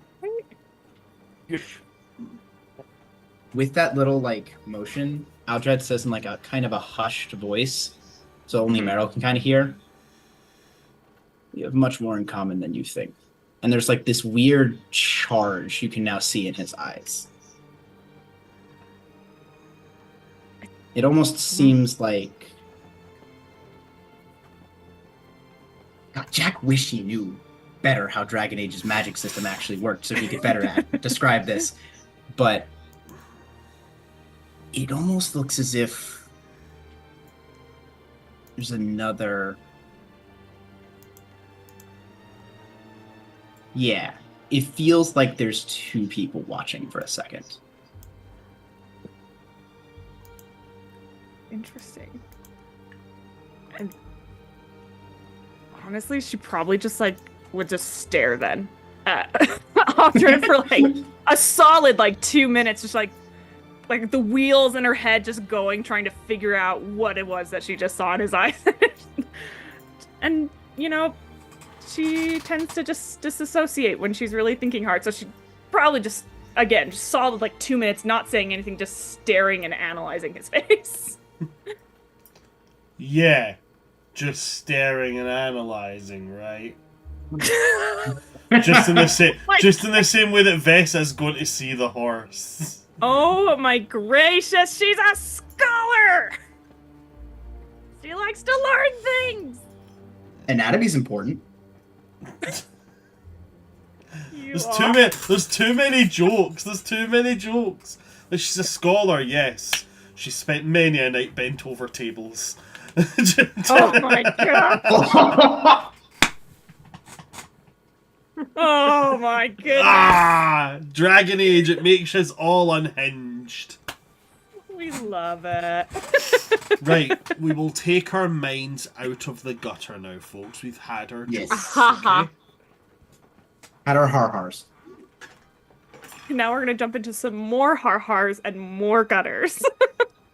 We go from one gutter to the next Take gutter. your mind out of this gutter and go ahead, jump into the next one. Exactly. This one's in stable. So, leaving Meryl and Aldred to stare longingly at each other's eyes and foreheads. Which, I gotta say this right now, right? You saying looking at somebody's forehead, my autistic ass went, that's really weird. I look at their eyelashes. Aldred can't really, like, he's taller than most people. He's kind of have to aim. It's hard for him to aim his eyes most of the time. So he aims for the area of largest mass. It's general soldier tactic. Just go for the thing you can hit the most. Absolutely. Totally get it. Abby has laughed too much that they're now in this state of, like, eternal laughter. Got the giggles going on. It doesn't help that my cat is also trying desperately to get out of this room, even though the door is open. If it was a dog, they'd be out. They'd find some way out. Like, cats are like, the door is open, but not to the degree with which I like. Dogs are like, door's closed, okay, window it is. Sweet. Like, Yeah. Yeah, she keeps rolling herself into the door, closing it more. Your cat is broken. Yeah. Not broken, just dumb. It's a feature, not a bug. And we love that for her. Yes. So, with that being said, we go now to the stable, where I'm not going to destroy it with my terrible attempt at singing. But Vessa, as you're stepping into it, you can hear someone singing. Soft, slow, kind of folky little number, like I described before, very much along the lines of like Edelweiss, you know. And when you eventually, you know, come round and kind of look into the stables, Ser Roan has his armor off. He's just got like his like the tunic. Oh, does it? No, whoa. Right. I'll be very clear. His hauberk and his plate armor has been removed, but he has his tunic and his undertrues and boots on. He is clothed, just not armored. Okay? Do you remember when Sarah says about Cullen, love to see him out of that armor, not like that though?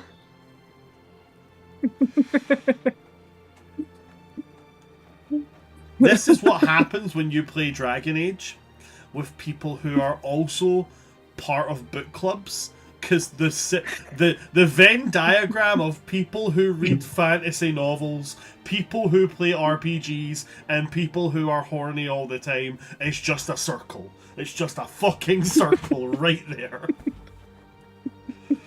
You can't say anything without them going like,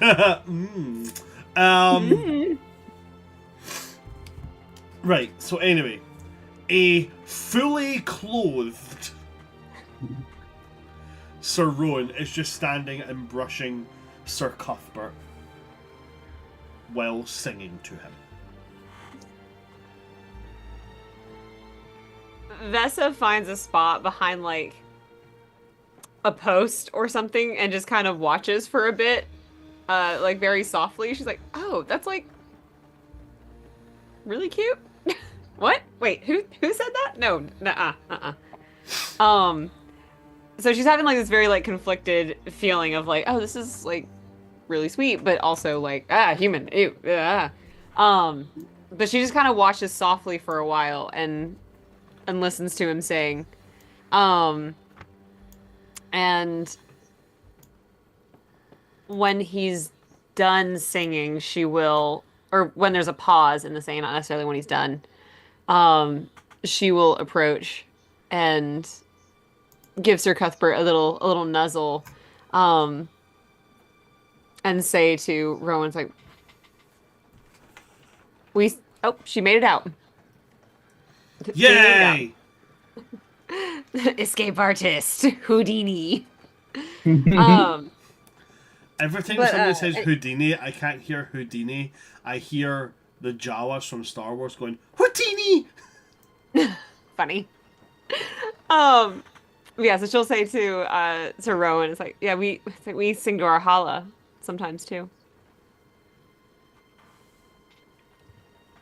Hala As she's giving Sir are Cuthbert the best nuzzles. Hala are those the deer-like creatures, yes? Yes, the white ones. I've seen some once. Never approached them. They crossed our camp when we were in the Brazilian forest about 2 years ago. We were told very specifically not to interact with them. We'd been given a very, very trepidatious permission to pass through, and we didn't want to antagonize any of the local clans. They specifically told us not to approach any Hala we saw, but they were quite beautiful to see. They're sacred to us. And Vesa will explain the myth of Gillenane creating the Hala and other creatures, and the ones where, like, she destroyed all but the Hala, and so those are her favorites.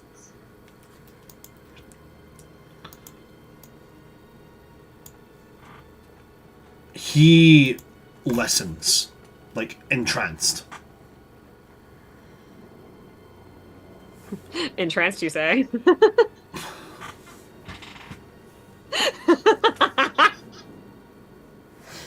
I'm trying so hard, guys. Okay? I'm trying so hard.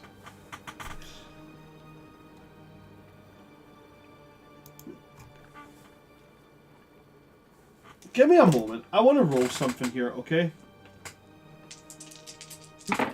Oh dear.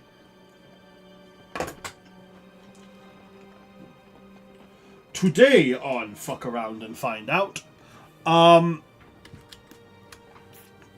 he's gonna, as you're talking and as you're talking about to the tale of Gillenane and the creation of the Hala, he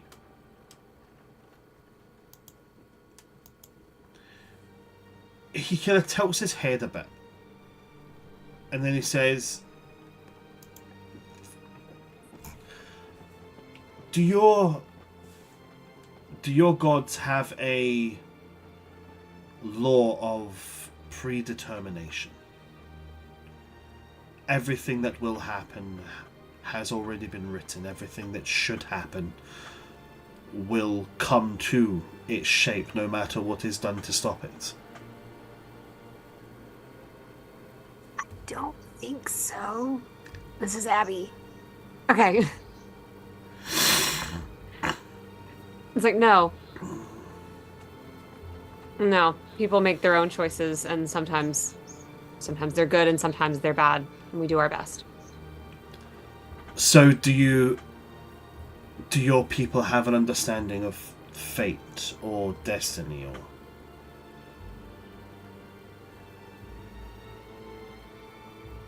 Sometimes, and in very rare scenarios.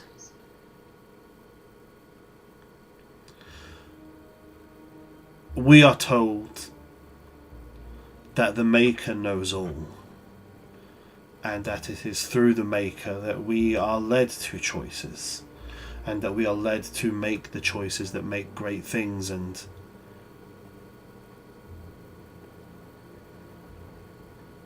I feel like meeting you all was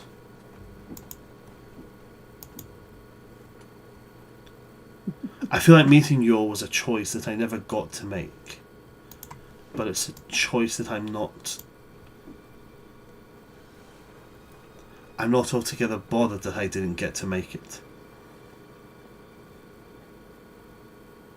It has been enlightening to get to meet you all and to travel with you and to share this time with you all.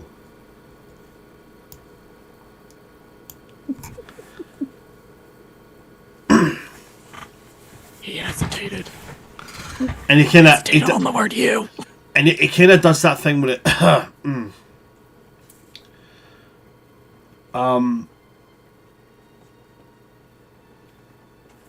Thank you for earlier.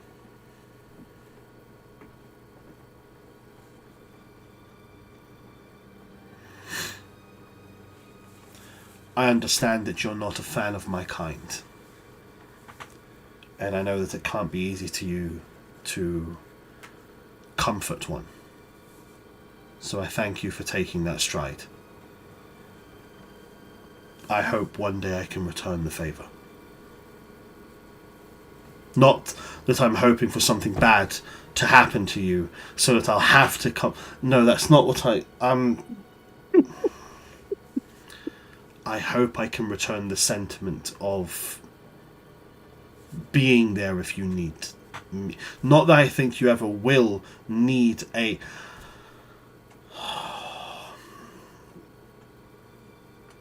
We are not... made in a lab for me.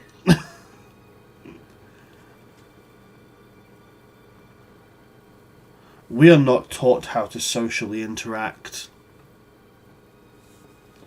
So I think that I've made what I'm trying to say very clear, and that is all.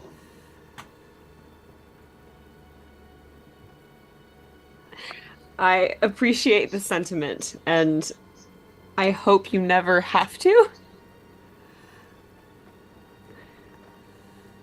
But you've proven to be different than most of the Templars I've encountered.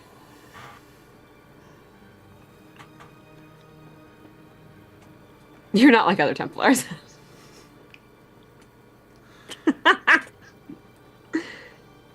Truth be told, I wanted to be like them. I wanted to be a Templar, much like my father was, since I was a child.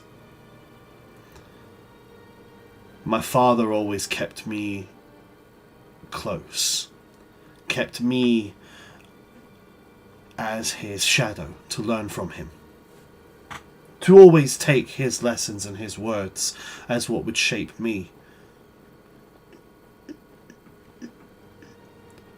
And when he wasn't here, he would make sure I was always next to my sister, all the time.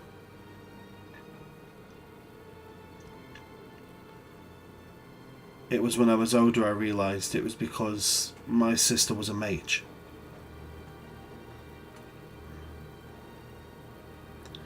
My father wanted somebody who would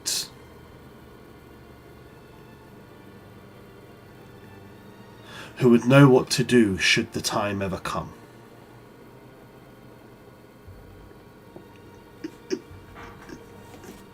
The time ever come for what?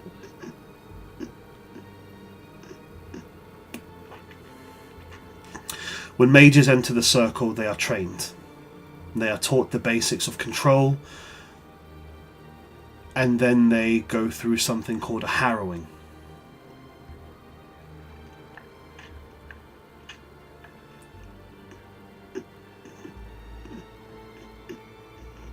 They go into the Fate, and they are to court a demon or a spirit and return, proving that they are able to resist the temptations of them. Most come back fine. Some come back and within minutes they become an abomination. And some just don't come back.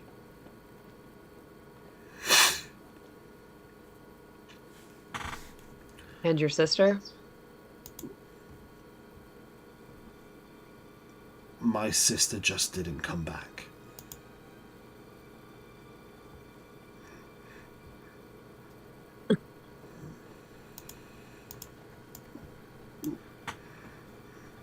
I'm sorry. Oh, hello.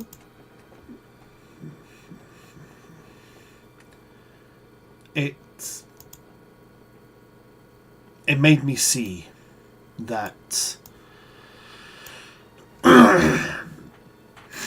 it can't all be held upon the shoulders of mages. There must be something else that can be held accountable.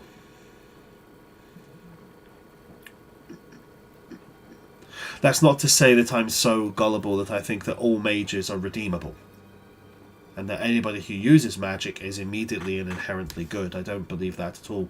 But I don't believe, as most Templars do,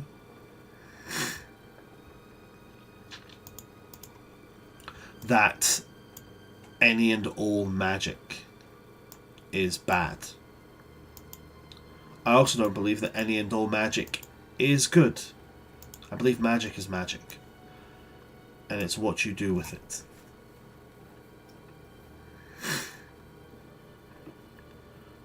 And I hope to be a Templar. I hope to be a person that can put some form of change out there that my sister would have done.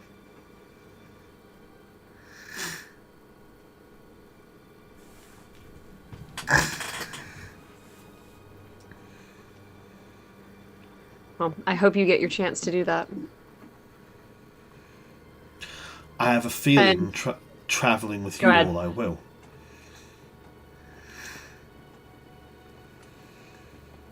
I'm going to nuzzle Sir Cuthbert again. It's like, and with Sir Cuthbert, I'm sure he has his own changes to make too. He is a very, very brave knight. He will be. He will lead many a successful quest. I can feel it.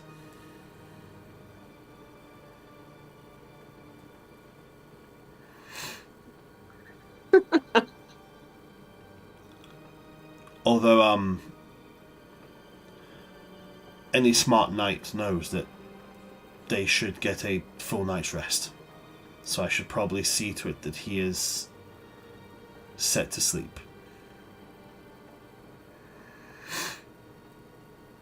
She gives Sir Cuthbert a little smooch on his little furry nuzzle, little noggin, just Okay. and tells him good night and sweet dreams to the horse, and kind of like waves to Rowan as she walks away.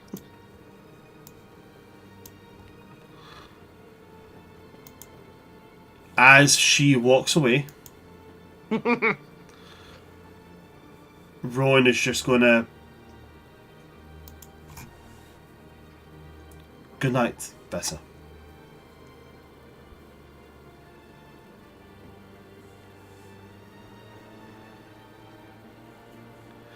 And he'll go back to brushing Sir Cuthbert.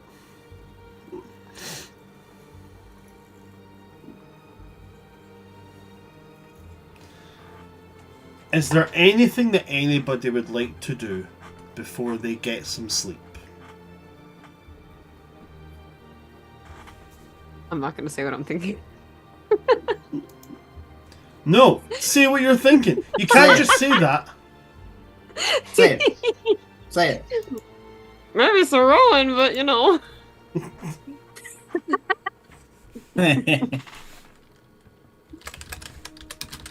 I mean, did Vesa greatly approve? Who knows? None of us were there to witness it. You didn't get the little pop-up on your screen to say so. Yeah, I'm like, oh, dang it. Aldred Meryl's looking too at busy like, being like, why were there two people looking at me when there was one person there? What does it mean? It's like going down like this theory in her brain. Like, what does it mean? What does it mean? Aldred's just being like, we all have secrets. Not best to talk about them now. Later. I need higher approval for that. He's thinking in his head, like, and looking at the time, looking at the sky outside. She's like, am I actually going to have to refund that? No, I won't. Jacob. And that's what I assume Vesa comes back in. Also, No. like, the fact that Rowan was like, it's like, oh yeah, it's great to like travel with you all. And like, this is literally what happens in the Cullen romance too. All Templars are just nervous boys. And I love them. You have two brand of Templar: Nervous Boy and Atrocity Maker. You have no in between. There is no in between. There isn't an in between. So we have Vesa, who, if I'm hearing you correctly, other than lying in bed thinking of Ser Roan, you're not doing anything. No. It's just lying in bed, scratching on the side of the bedpost with an arrowhead, like, Mrs. Vesa Templar? Question mark.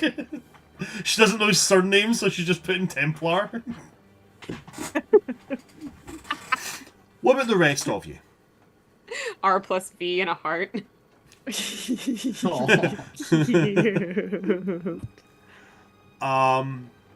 What about the rest of you? Tura, I know you've just came back. It's all right. I'm so sorry, the storm is making one of those the worst things. for you.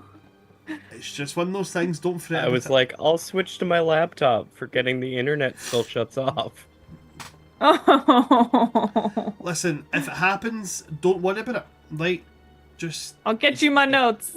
I'll get you I my notes, appreciate boo. it, but I feel like I didn't get to play. I know. I'm Oh, sorry. I'm sorry, bud. I'm sorry. You got a hit job on somebody though. Like, I'm True. assuming that's what Maybe. that was.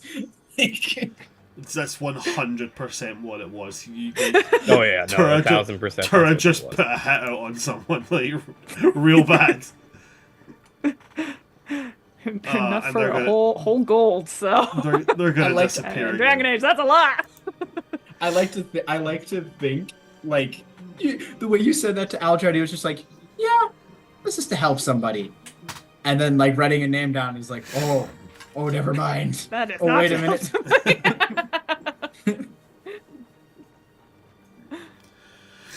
So, what about Why do you want Aldrad accessory and bird? Meryl? Aldrad and Meryl. What about you guys?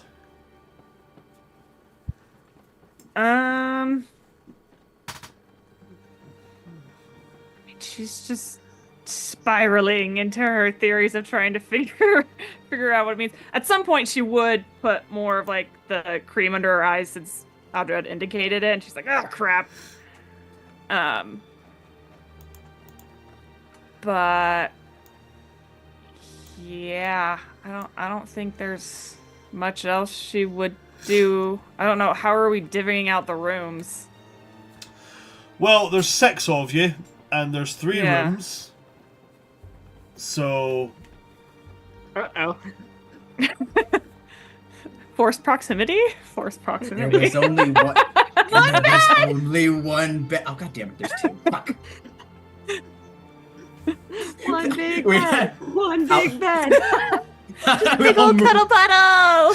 just drag all the 6 beds into the one room.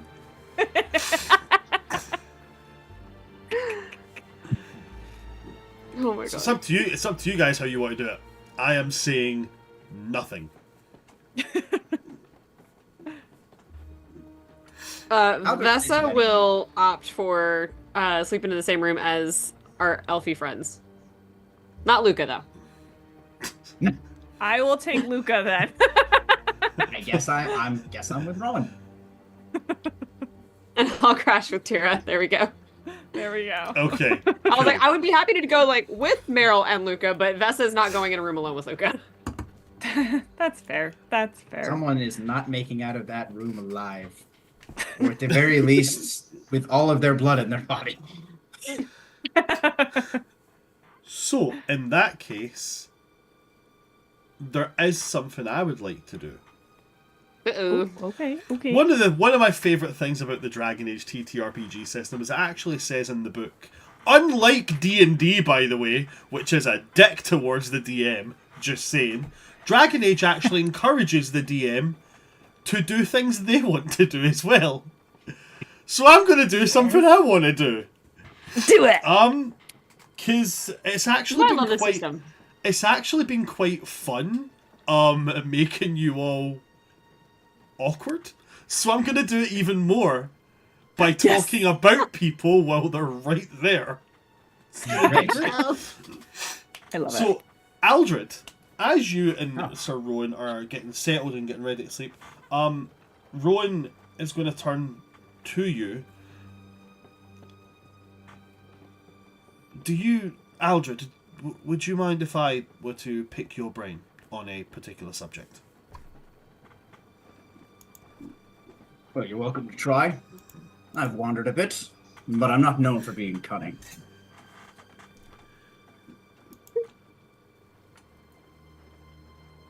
I believe it's the fact that you have wandered and experienced much that will make you the best person to speak to. Well then, he'll sling Chainbreaker over the side of the bed. Fire away. Do you believe in fate?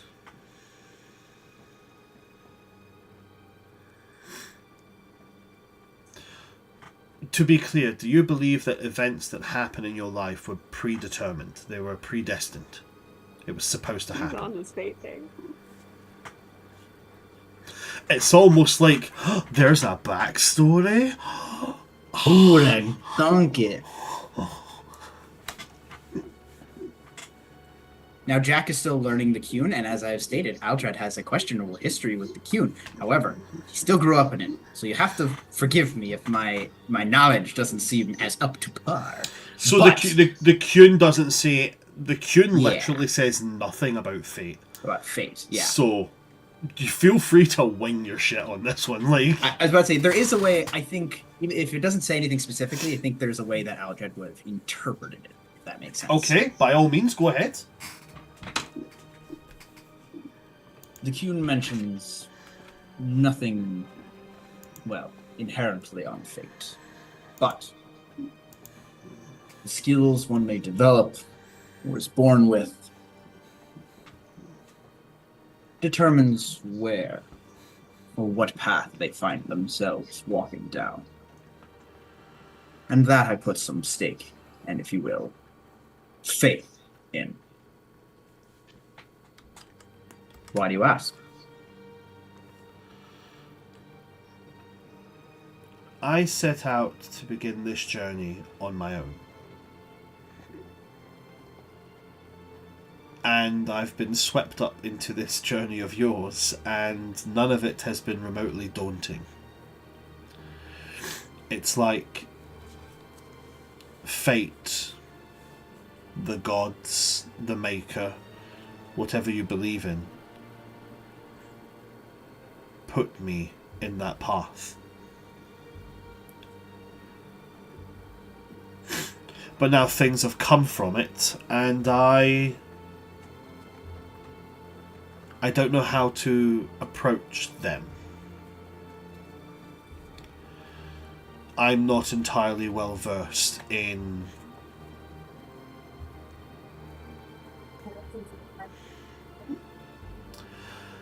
I don't know how to compartmentalize what I am feeling.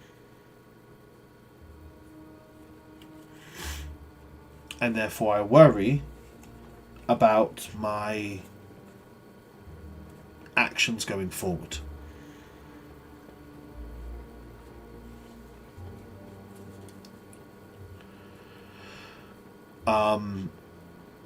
I believe in my attempt to be clear, I've become the opposite.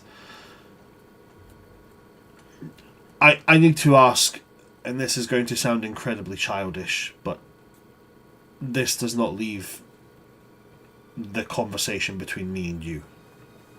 Do I have your word?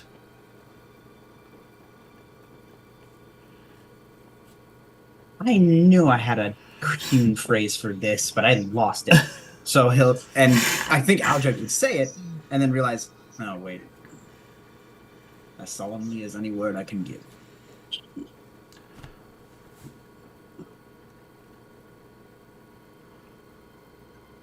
I believe that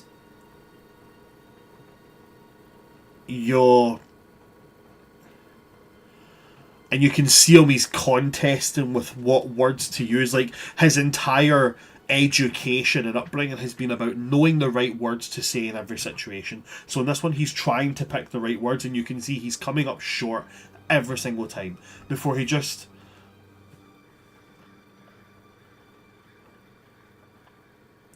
I think I would like to court your friend Vesa.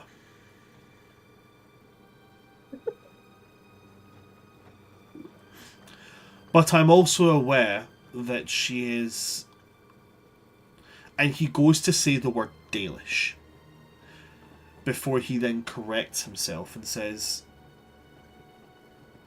I'm also aware that she is of the Dales.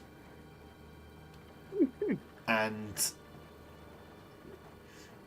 they do not have the greatest of history with my people.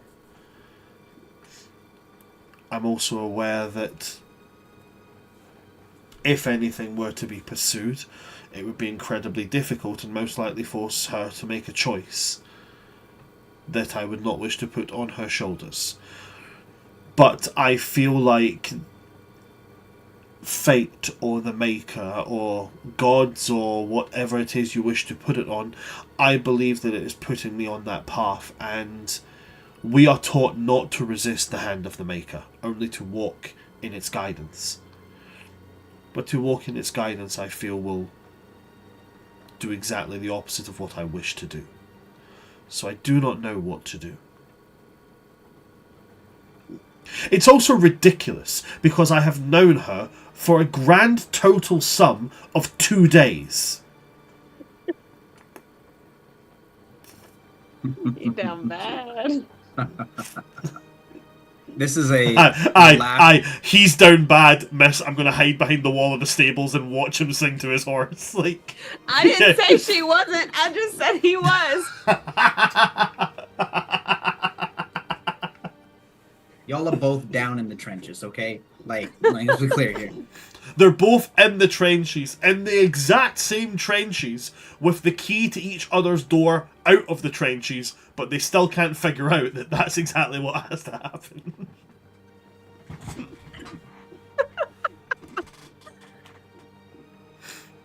So So, Aldred, do you have any words of wisdom for Ser Roan? Yes, one moment. One moment. Yeah, allow me to consult the Qun. I pull out a book. I literally pull out the cue. It's the Qun for dummies.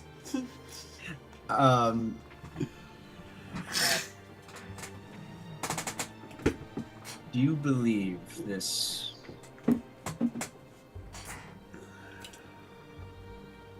There's a moment where Aldrad takes consideration, because he, while does not follow the Qun, I don't think he gives much respect to gods outside of the respect warranted. If that makes any sense. Like, he does not respect them. Absolutely. Like, it's not like, oh, he does not give them the respect of divinity, but the respect of authority, if that makes sense. It's like so. It's like a universalist belief, the belief in all things that people can believe in, but that only some of them merit worship or even respect or acknowledgement. Yeah, I think Aldrad worships concepts, not deities. I think is the better fuck idea. with that shit. I fuck with that shit so fucking hard. But I love learning about the Qun, because then you can kind of better yourself. As long as you don't look at wow, there's a lot of problematic shit in here. Anyway, I think there's some, yeah. Do you believe the Maker's hand, however it may be guiding you, is guiding you away or towards her? I don't deign to claim to understand the Maker's works. All I know is that I feel something here that is keeping me on this path. But I do not want to walk that path if it's going to make life harder for someone, especially someone who It sounds silly to say that I care for. No. No, it is not silly. Ser Roan, how much active combat have you seen? I've seen my share. Good. You must have seen, if not maybe glimpsed, maybe did not understand, but I have seen people who have known each other for not even days, hours, fight as if they have grown up together, die as if they share blood, and sacrifice one another as if the other was the most important thing to them. And they have only known each other for mere minutes. This may be the stress and heat of the battlefield talking, but you can learn a lot from those horrid events. And what I have learned... Aldred will kind of lean more forward now, so that his frame kind of matches Rowan's eye level. Mm-hmm. Life itself can be that battlefield. And it is very, very difficult. It is never easy. The easiest engagements spoken about within history textbooks were still won with steel and blood.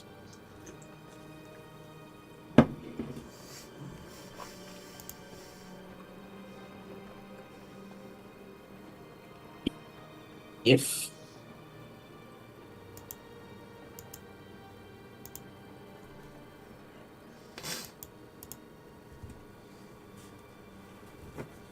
Oh no, Aldrad's frozen.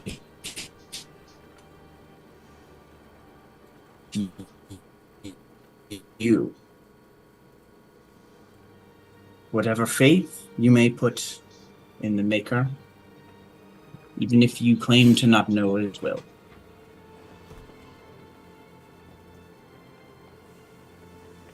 So we missed like most of what you said because you went all robotic. Oh no!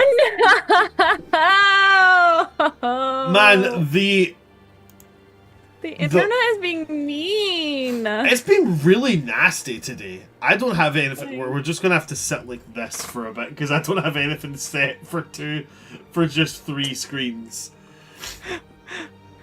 Okay. Man, the internet is angry today. It was just full of unbridled rage. It really and is. I don't understand. It's all because Abby came here with this attitude of getting all freaky with Ser Roan, and now the internet is punishing us. Why is the internet so puritanical? Right? Okay, I know you missed most of what I said. Where did you stop hearing me? I can't remember the exact point. The last solid 30 seconds of it was just gone. Okay. Did you hear the stuff I mean, about you were the talking battlefield? about Battlefield and how life is like a battlefield. Good. Okay, cool. And you Okay. can learn Okay, from that because life is really hard. Yes, Yeah, okay, I love can is pick up from here. I can- love is a DJ, life is a dance floor. Like, Battle- we got well, it. you know what I'm talking about. Come on. All right. I can pick up. All right, that wasn't too far. You got it. That wasn't too Sorry, far. you got this. You got it. Love's a battlefield. We're on this train. What was the battlefield? Okay. You're just very.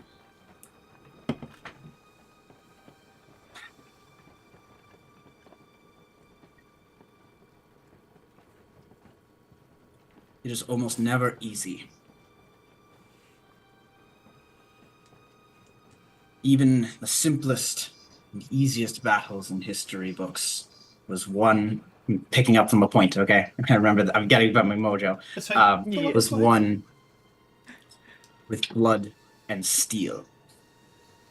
Enough to drown any one person. So whatever faith you put within the Maker, for this, though it may go against some teachings,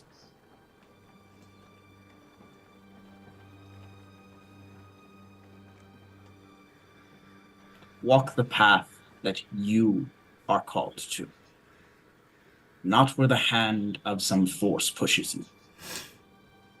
And if you find difficulty along the way, do not run from it. Face it. But most importantly, do not face it alone. And make certain she doesn't either. So you're saying that regardless of whether it is the Maker or not, I should still talk to her? Well, if your end goal is to court her, yes, that is going to be necessary.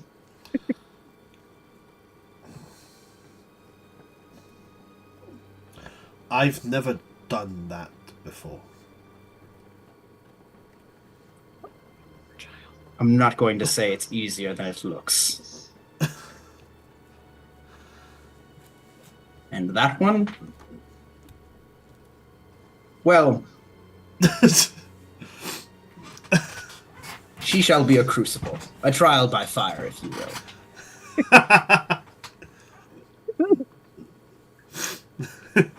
Crucible, make all the other crucibles go. Wah! Not make all the other crucibles go wah! That right there, that's a t-shirt. That's merch. Make all the point crucibles go wah. Oh. Like realistically though, right? I'm just putting this right out here. As I've said, I never create NPCs with the idea of they're going to be romanced by this person. Mm-hmm. But of all the fucking matchups I had in my head, This was not fucking one. This was not it. It was not It was it. real awkward if we find another companion, and I'm like, oh, they're hot too. Purple. This was fucking not it. Like, I don't know how it's become. Whoopsie. It's all but canon at this point. Like, shit. Oops, I fell in love. Wow. He's at least gonna put his hat in the ring, if nothing else. Like He's at least going to talk to her. Honestly, the funniest thing about it though is he's like, this is ridiculous. It's been like 2 days. Meanwhile, we all like play Dragon Age and meet someone instantly, and we're like, that one. I'm like, That one's mine.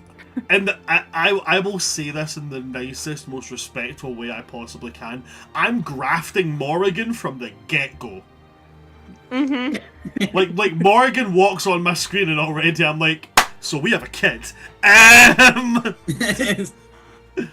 Dude, I know like the first time you played that game, she walked down those stairs saying, well, what have we here? And you went, yep, yes ma'am, mommy, let's go.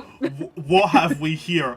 Teenage angst. That's what we have right here. You've just secured my something. future wife. That's what we have here. You've secured something in me I now know forever, and that is that women that scare me are also women that make me smile. It's the same with Isabella. As soon as Isabella steps onto the scene, I'm just like, well, this is not going to be slow. Yeah, it's not a slow burn, babes. No, I don't think there is a slow burn relationship in Dragon Age at all. And if there is, nobody's... Lukah, that's not a slow burn at all. That man is buying you chocolates from the second that you got him out of the big crystal. Right? It's true. That's true. But dear God, you've got to work for that fucking smooch. You got to work for every single one of the smooches, right? They were real greedy with the smooches in Veilguard, right? They were also greedy. They were also real greedy with the adult scenes. Like we got one. Excuse me. What happened to Dragon Age Origins when you could just get it when you wanted it? Like what? Mm-hmm. Different time period. Different time. They don't make games like that no more. Yeah, no man, they don't do that shit. Ugh. Can't just walk up to the person you love anymore and show them you love them. You can't just walk up to a girl and say, hey, remember me? We were kids together. Will you marry me? You know what? It's a worthwhile trade-off. Fast romance or code that when you sneeze on it, it breaks. You get one. So you gotta get both. I'm sorry. You get both. That's it. Like... I'm gonna be real. I'll take the sneezing code. Yeah. That's what I'm noticing with Origins. Every 2 seconds, I have to quick save. I'm like, I don't know what's gonna happen. Mine's just gonna crash. Yeah, there it is. I want better romances, and I'll fight the code. I will take Dragon Age Origins and all of its fucking bugs that still exist to this day over Veilguard, 100% of the time. With that, Rowan is going to look at you, Aldred. I'm assuming it would be rude to go and speak to her now. It should be perhaps left until another day. Aldred kind of sits up, and then not even thinking, they've said this out loud. Before you say this out loud, I need you to be aware this will have dramatic effects on the future story. It's like that bit that happens in Dragon Age. This will affect the future events. It's that pops up right now. Yeah. There's a moment where Aldred will rather direct, not a bad approach. Give it time. Whoa, slow down, Kimosabe. Okay. He will nod and then say, "Yes, of course, you're right. I thank you for your counsel." And then he just goes over to his bed and lays in it, staring at the ceiling. I think Aldred will just kind of give a few slow nods. And there's like this moment of just... little bit of sadness in his eyes. He remembers similar thoughts. Not the same.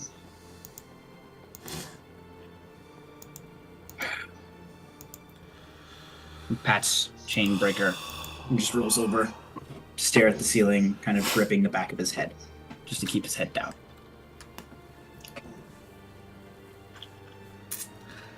Meryl, Lukah has passed out.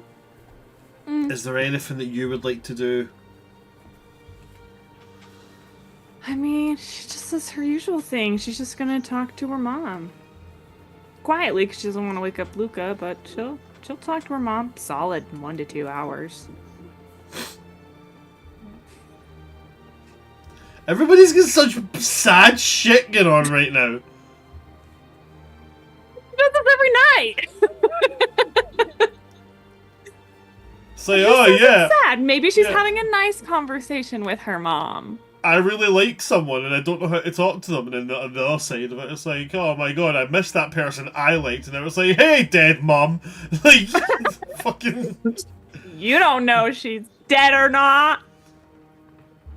Yeah, because that's what people do. They speak to their live parents when they're out somewhere else, right?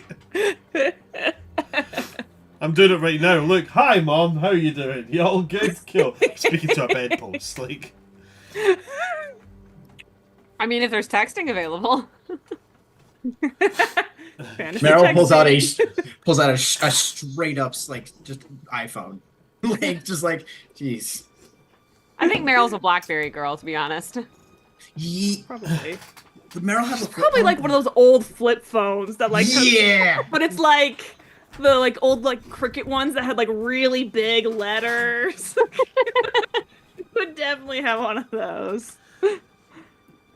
Like a prepaid. Yeah. Vesa, what about you? Now that you're in your room. As far as any roleplay, since I'm rooming with Tira, I will hold any RP of course until Wacky can be back with us. But in general, I do think Vesa is kind of turning that conversation with Rowan she had over and over, and she's just like, uh-oh, why do I feel this way? Like, and she's starting to get into that, like, no, that's not what it is. That's not what it is. That's ridiculous. That's crazy. So what could it be? What is this feeling? So saddened. And new. Yeah, exactly. Like, she's struggling. Oh. You summoned her. You're not getting away with rooming with Tira and not getting called out. I figured. I willed my power back on for this. I was gonna let you call me out next session. That's also valid and fair. Whatever the decision is, but I came back just in case. This is gonna be on her deathbed and you're still getting called out by Tira. You're not like, no. Yeah. Like down the line, Vesa and Rowan are married, kids and all that shit, and Tira's still taking the piss out of them for it. Like, I'm calling you out for your shit. Like, how dare you have a happy life with a human? We are like so old, Tira. Why are you still doing this? Hypocrite. Exactly right. Exactly right. I 100% see Vess as the kind of person who is like, so this is my human boyfriend, and then like one of her friends is like, I have a human boyfriend too, and Vess is like, ew. Ew, why would you date a human? But you're dating one that's different. He talks to his horse. I bet your one has like flat ears and eats bread. Like, ew. Yeah. What's the audio in the meme where it's just like, it's like you're married to a man but you hate men, and it's the like in the mirror. That is So I'm trying to remember that one, but Tura, you wanted to call Vesa out? Go for it. I give you the stage. I feel like Vesa comes into the room and Tira is just sitting on her bed cross-armed. Just and where have you been, young lady? Vessa's like, what's that about? So, Shemlin are shite until one's pretty and has a horse. Shemlin are shite. This one is nice to the horse. Aye, and the rosy in your cheeks is nice too. I don't know what you're talking about. It's kind of cold outside. Like dead summer. I don't know. I don't know what season it is. The battle, it's beginning to get into autumn. Ha! It's It is a little cold chilly. outside. You live outside. So? So you're acclimated to the weather. You're not getting rosied up because it's fucking cold.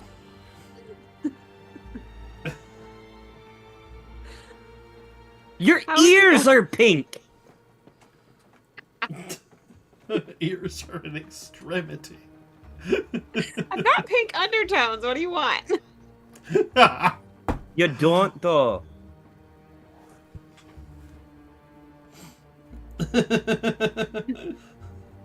I don't know whose leg you're trying to piss on, but it's not mine. I'm trying to piss on anyone's leg. Ew. You know what I mean. Of course. No one's been stung by a jellyfish as far as I know.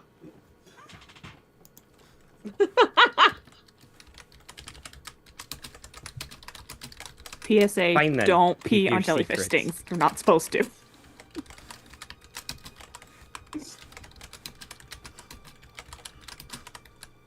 Yeah, it's like I went to go make sure Sir Cuthbert was okay.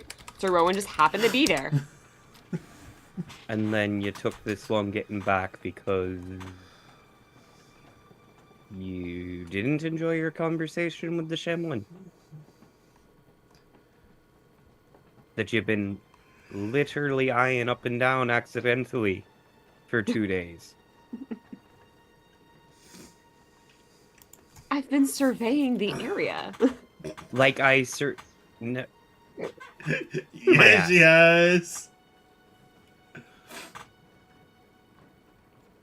You've been And in fact, the surveying. conversation was nice. I bet it was.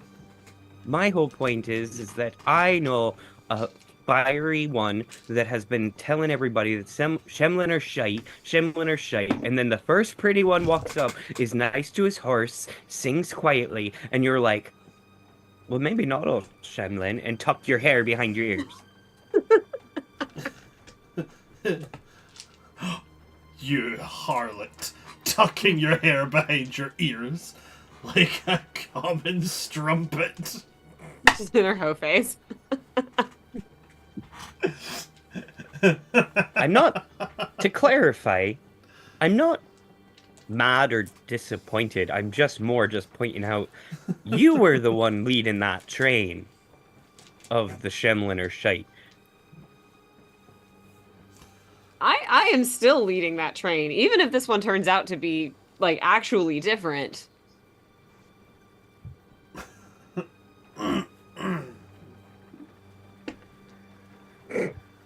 You know,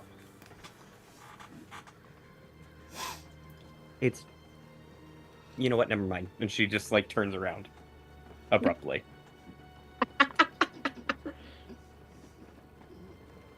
At least out loud, I won't say I'm in love. Girl. My girl. Tell me something, will you? Yeah. And she'll slowly turn back. I love the, like... Wait a minute. Yeah. This conversation isn't done yet. Is he nice, then? Yeah. Yeah, he's been very nice so far. And he treats the horse well.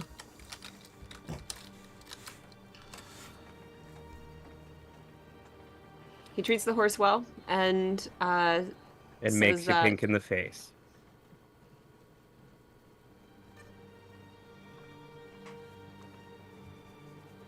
And he's not hard on the eyes. I guess not. Oh, please. I guess not. The man with the abs that could literally pierce through his armor is not. To be fair, we don't know that. Bran was very adamant that he was fully clothed. Mm-hmm. I was not giving them that ammunition. I can see, because it's not hard to see a man's physique through his clothing. So don't sit there and pretend you didn't notice yourself. Seeming you've been, quote, surveying the land.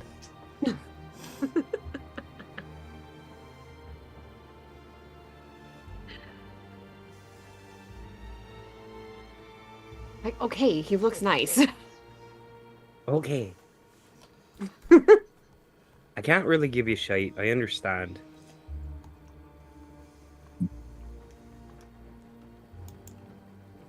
I just wanted to give you shite. Mm-hmm. But I get it. Not Roan, though, not my type. But I understand where you're coming from. I mean, generally wouldn't have been mine either. The horse helps. Aye,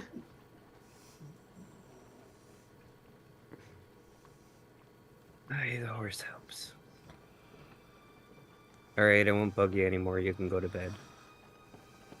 She'll slowly turn around. Face the wall. Even more so than before, Vesa is going to be like in a, like, oh, wait, no. The whole night. Okay. It's after that we now get some sleep.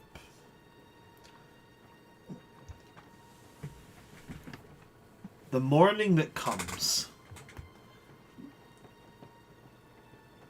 is abrupt as you're all woke by a dock bell being rung. This bell is loud, clanging, and severely off-tone, with the announcement that the ferry to Janin will be leaving upon the hour. Which means you've got roughly an hour from now to get ready and to get on the ferry.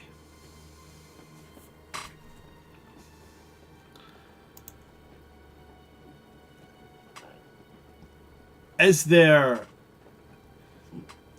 any actions you think need to be done as you get up and get ready to go? I am rolling for something. The temptation to do something that I know will just do it. feed Just do all it. of you. Do it. Do it. Do it. Do it. Do it. Do it. Do it. So, Hold on. Do it. You gotta do it now. Meryl's definitely like already awake. She wakes up like 2 hours before like dawn to do her hair. But I know at one point Aldred said that he had braids in his hair, but they were really messy. So she might go and knock on the door, on Aldred and Rowan's door, and then just wait there. At like Rowan. 2 hours before. No, at this point the bell has gone The off and dock she's bell. already done her hair. That whole time she was doing her hair, and now it's later. Rowan has been up for about an hour at this point. Mm-hmm. I'd say Aldred's probably been awake, but is still in the room, doing some morning rituals. So I think he'll go to the door, just open it. Morning. This is probably going to sound weird, but your hair is an absolute disaster. Would you like me to fix it? There's a very big smile. The bluntness of a scholar. So well appreciated. I would be very happy if you were to help. Yes.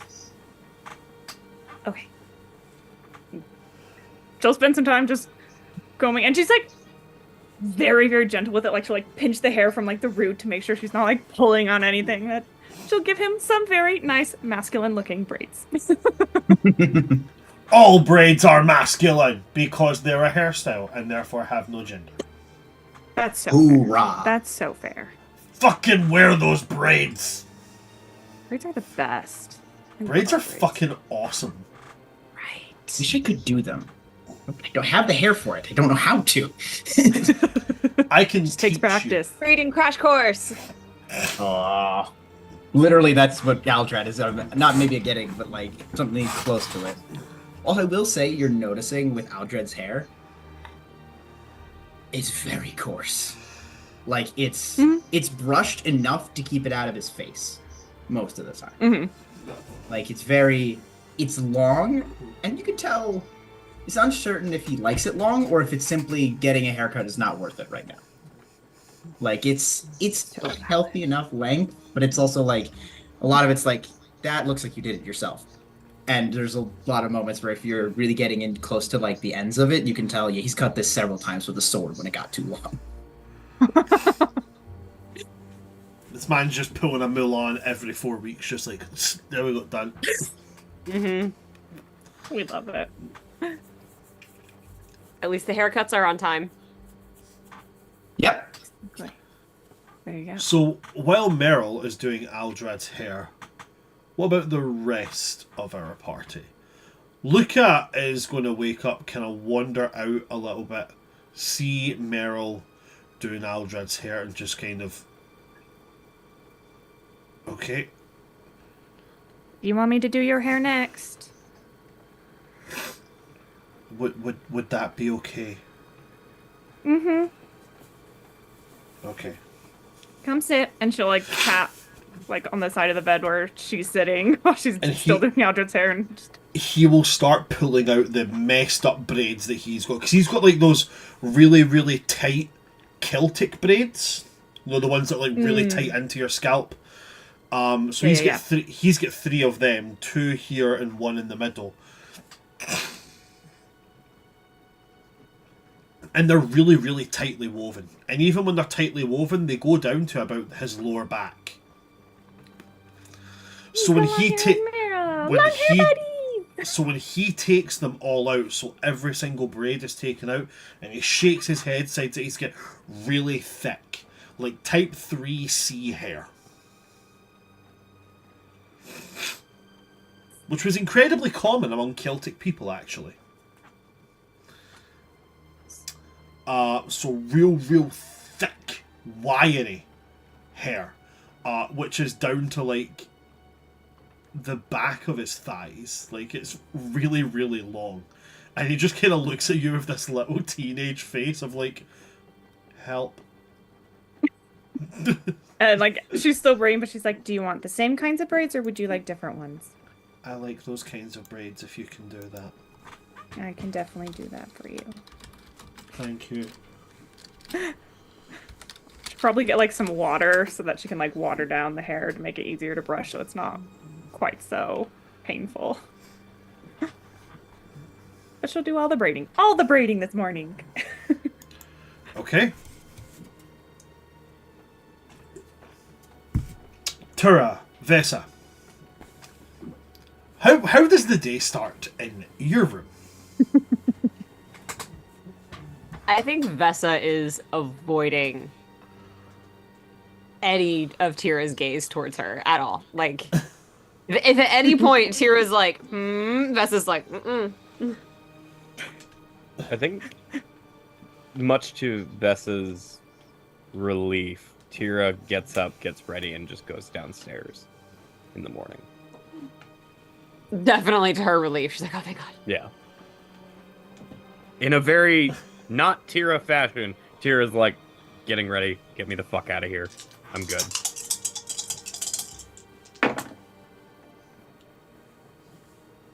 Oh wow, okay.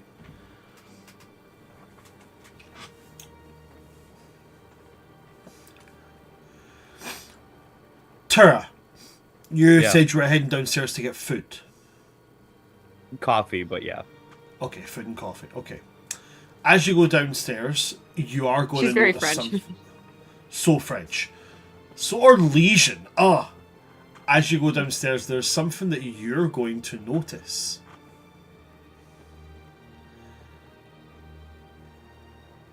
There Go are Kunari outside.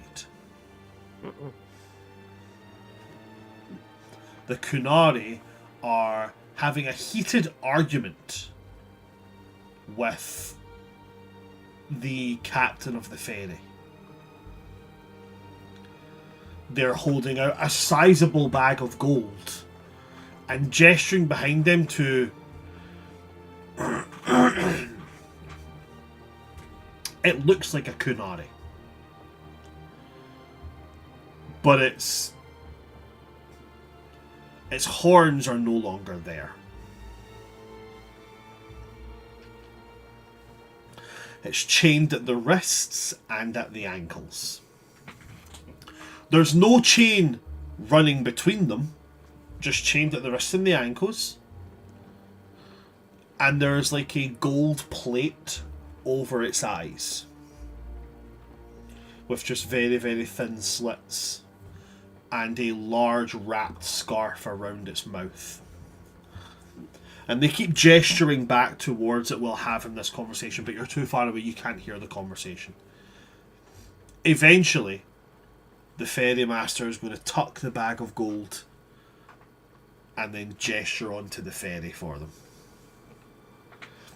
Aldred! And just take off running up the stairs.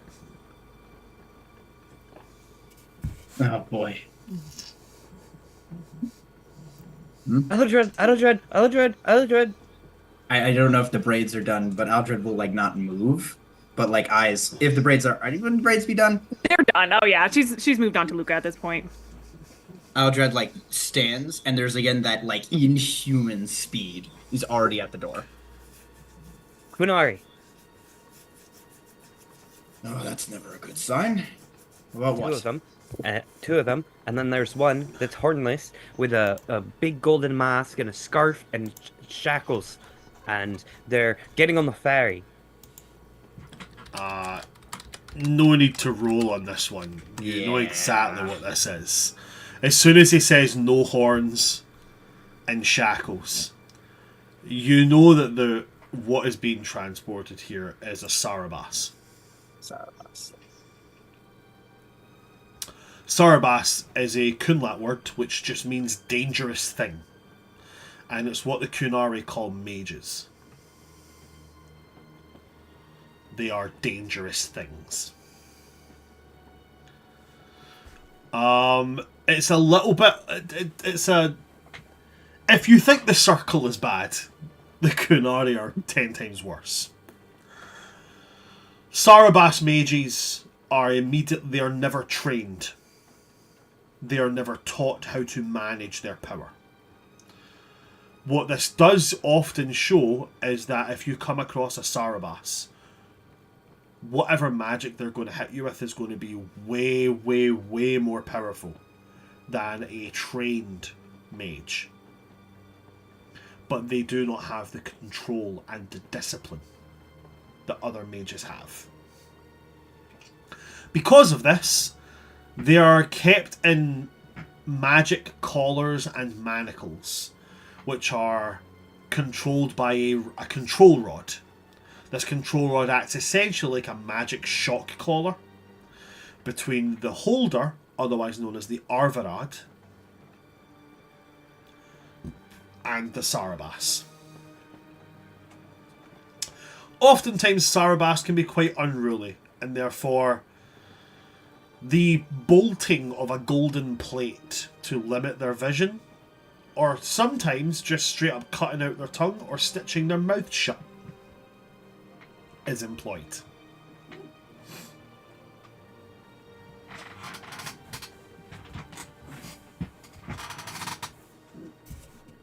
Any other horrific lore drops, or because I knew all that, I was making sure. Like, So brood mothers. No. yes.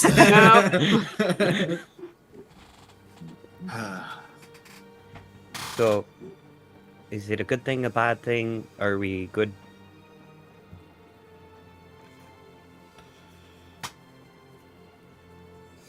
There's a moment where you just start describing it, and it's a brief thing. The stoicism of Aldred breaks for like a fraction of a second. And the emotion that shows is not immediately evident, I'll say that much. But it's not the regular stoicism. But Aldred will Sarvas. That's depends on the intentions of the Kunari. Don't like that, but I immediately thought that I had to tell you because what's the likelihood of seeing a bunch of Kunari in one place? Especially this far from where it is you're from. Can I bring up the map so I don't get the name wrong? Seheron. Sorry. Vaheron, thank you. Vaheron. There. That's what I'm more concerned with. Not so much the presence of a Sarvas. Well, they're getting on the ferry to the island, so... I'm certain we'll learn of their intentions then. Kunari are not exactly known to pass through an area without commotion. I mean, you've passed through quite a few without commotion. That you've seen. Fair enough. You have a point. Are we doing braids? I can do a braid if you'd like. She's like finishing Lucas. I mean, it would have to be a small one. I don't have that much hair. But, Do you want one? yeah. Okay, come here. She'll scoot over because now she's done with Lukah, and she'll like pat the bed and let Tira come in. She'll do like a really cute little braid. She'll probably like she like reaches into her bag and pulls out like really little tiny like little beads and like little rings and things to weave into it so it can have like a little style. But it'll be a little one, but it'll be cute. I think. Like, Ooh. oh no, she was just gonna go, there you go. And then be done. Aldred will kind of like lean against the door frame as Tira walks in. Kind of try to recollect.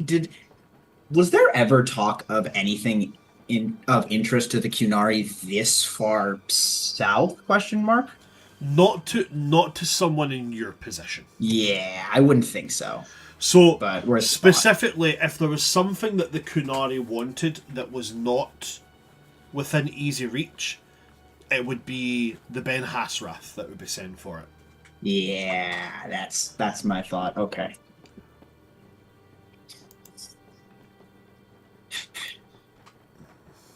I think Aldred will kind of just what I just did, a long exhale.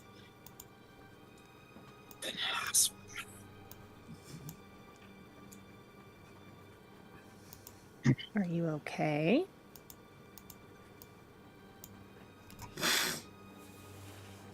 I'm fine. I worry for the That's safety of alive, others, all that's all. right. Okay. I worry for the safety of others. I think I Be froze. very aware then of our surroundings. Good. I'm going to keep an eye on them.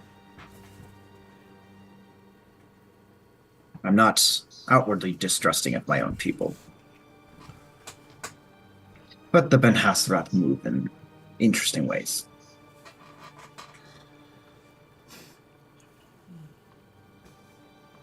So it's not. And Meryl, Yes, thank you for the braids. You do a wonderful you job. look much better with them. Thank you.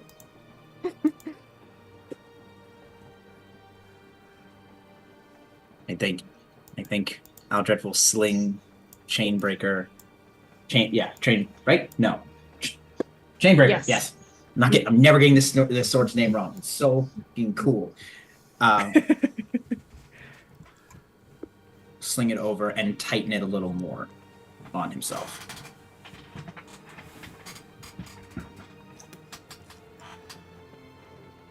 Oh, also, Tira, I will say, yeah, Aldred just named Ben Hasrat. We'll just say that. Just threw that name out there. Sorry, repeat? Ben Hasrat, Oh. just named that. Okay. If, How do you spell Tira, that? give it a second. B Hold on. B E N Okay. Hasarath. Hasarath. I apologize for playing a Qunari, because all of these are going to be so hard to spell. Just like, That's so fine. Cool. If you guys are done there.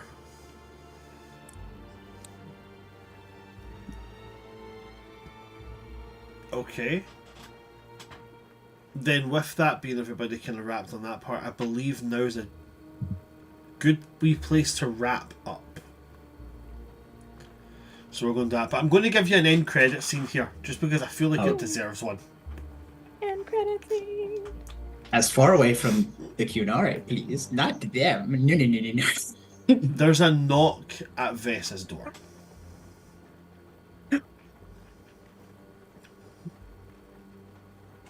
And as Vessa opens it, Roan is just there, kind of like,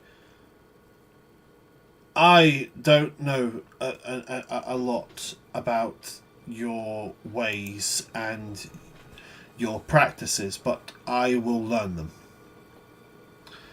I do not know what I will have to do to make it so that you are comfortable, but I will do it. I am aware that when these sort of things happen in your culture, there has to be a declaration that someone is capable of providing. And he's going to hold up like a really chewed up piece of like leather cord with a thick tooth on the bottom of it. He's going to go, I hunted this wolf myself when I was a boy. This is... And he's going to... You can see he's like trying to remember the exact wording.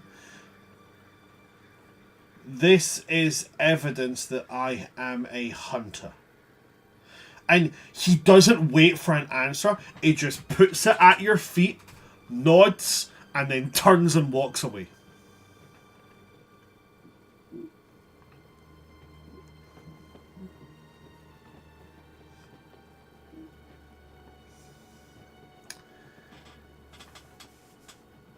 And that is where we're going to end today's session. Okay. Meanwhile, everyone else at the end of the hall peeking from the door frame. What did he do? I don't know. He put a tooth down and walked away. I think he challenged her to a duel. Lukah's just sitting in the back going, no, he didn't do that. He did something much worse. Thank you very much. It's not going to work. Thanks for coming to see us. Thanks for coming to see us today, folks. Thank you to my players. Thank you. Can we just give a big, massive kind of shout out right now to Jason for the constant of the turning on and back off? Like, what a fucking champ. I know, you are a champ. You don't need to be sorry. You didn't do anything wrong. The funniest part is coming back in just to give Vessa shit. That was the best. That was the You're best. like, I'm not missing this. You thought you could escape me? No. There will be no Dragon Age next weekend because I have been invited to a... Oh wait, hold on. Is it next weekend? It's the third. Sure. Yes, it is. It's next weekend. I have a friend's birthday party. So unfortunately, you're going to have to wait for a whole 2 weeks to find out if Vessa is going to answer. It's Or gonna have she's- to be 3 weeks for Vessa because I've got 2 weddings back to back. Oh no! Ain't that ironic? Ain't that ironic? I know, isn't it? It's like praying on your wedding day. So that would actually be the 10th that we're coming back. Am I correct? 17th. The 17th? What the fuck? Because I've got a wedding on the 3rd and a wedding on the 10th. That's some bullshit. It's wedding season. Wedding season. No, That's but you know weird. what? That makes perfect sense. That's how you end a show. Is it's just like, what was that? What do you mean the next episode's in a month? Cliffhanger. What are you talking about? Cliffhanger. If you like what you've seen here today, folks, I know it's been a pretty chaotic one, but we're not usually this chaotic. But if you like what you've seen here today, come and check out more of our shows. We've got some amazing things going on.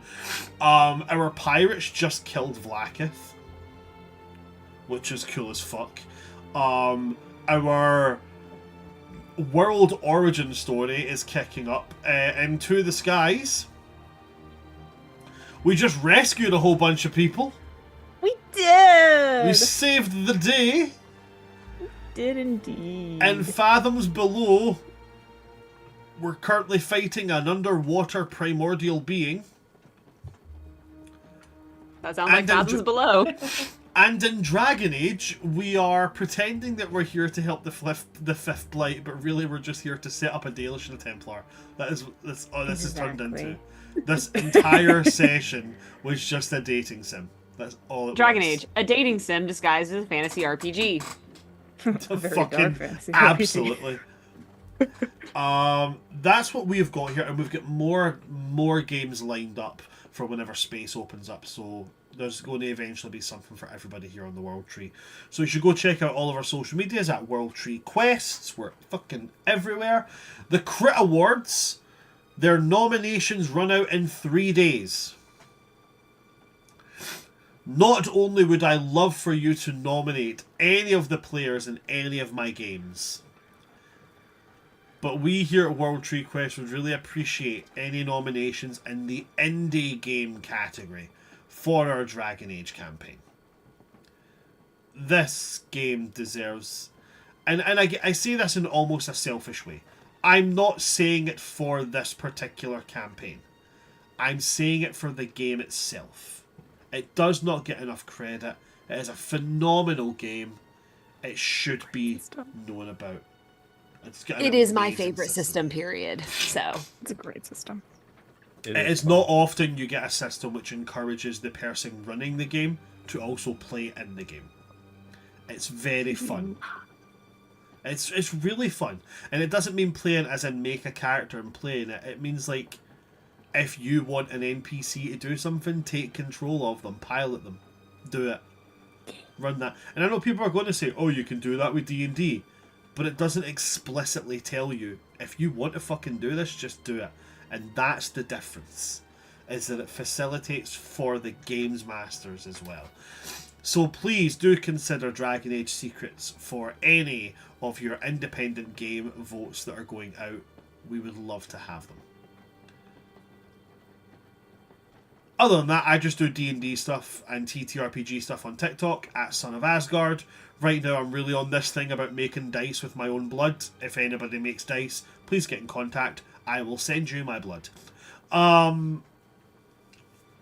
With that, I'm going to pass over to the rest of my crew, and I'm going to let them plug anything they have coming up. So, Jess, anything fun coming up? I'm here on Wednesdays for To the Skies. But other than that, I'm here and I'm happy. Thank you so much for that, Jess. What about yourself, Jason? Anything you would like to plug at all? Sure. If you enjoy indie TTRPGs and are looking for a space to try them out, Talking Crit hosts one-shots for everybody. And that's a free Discord that you can join. As well as I play in a campaign on Talking Crit on Monday nights. If you're into spooky things, we play the Magnus Archives.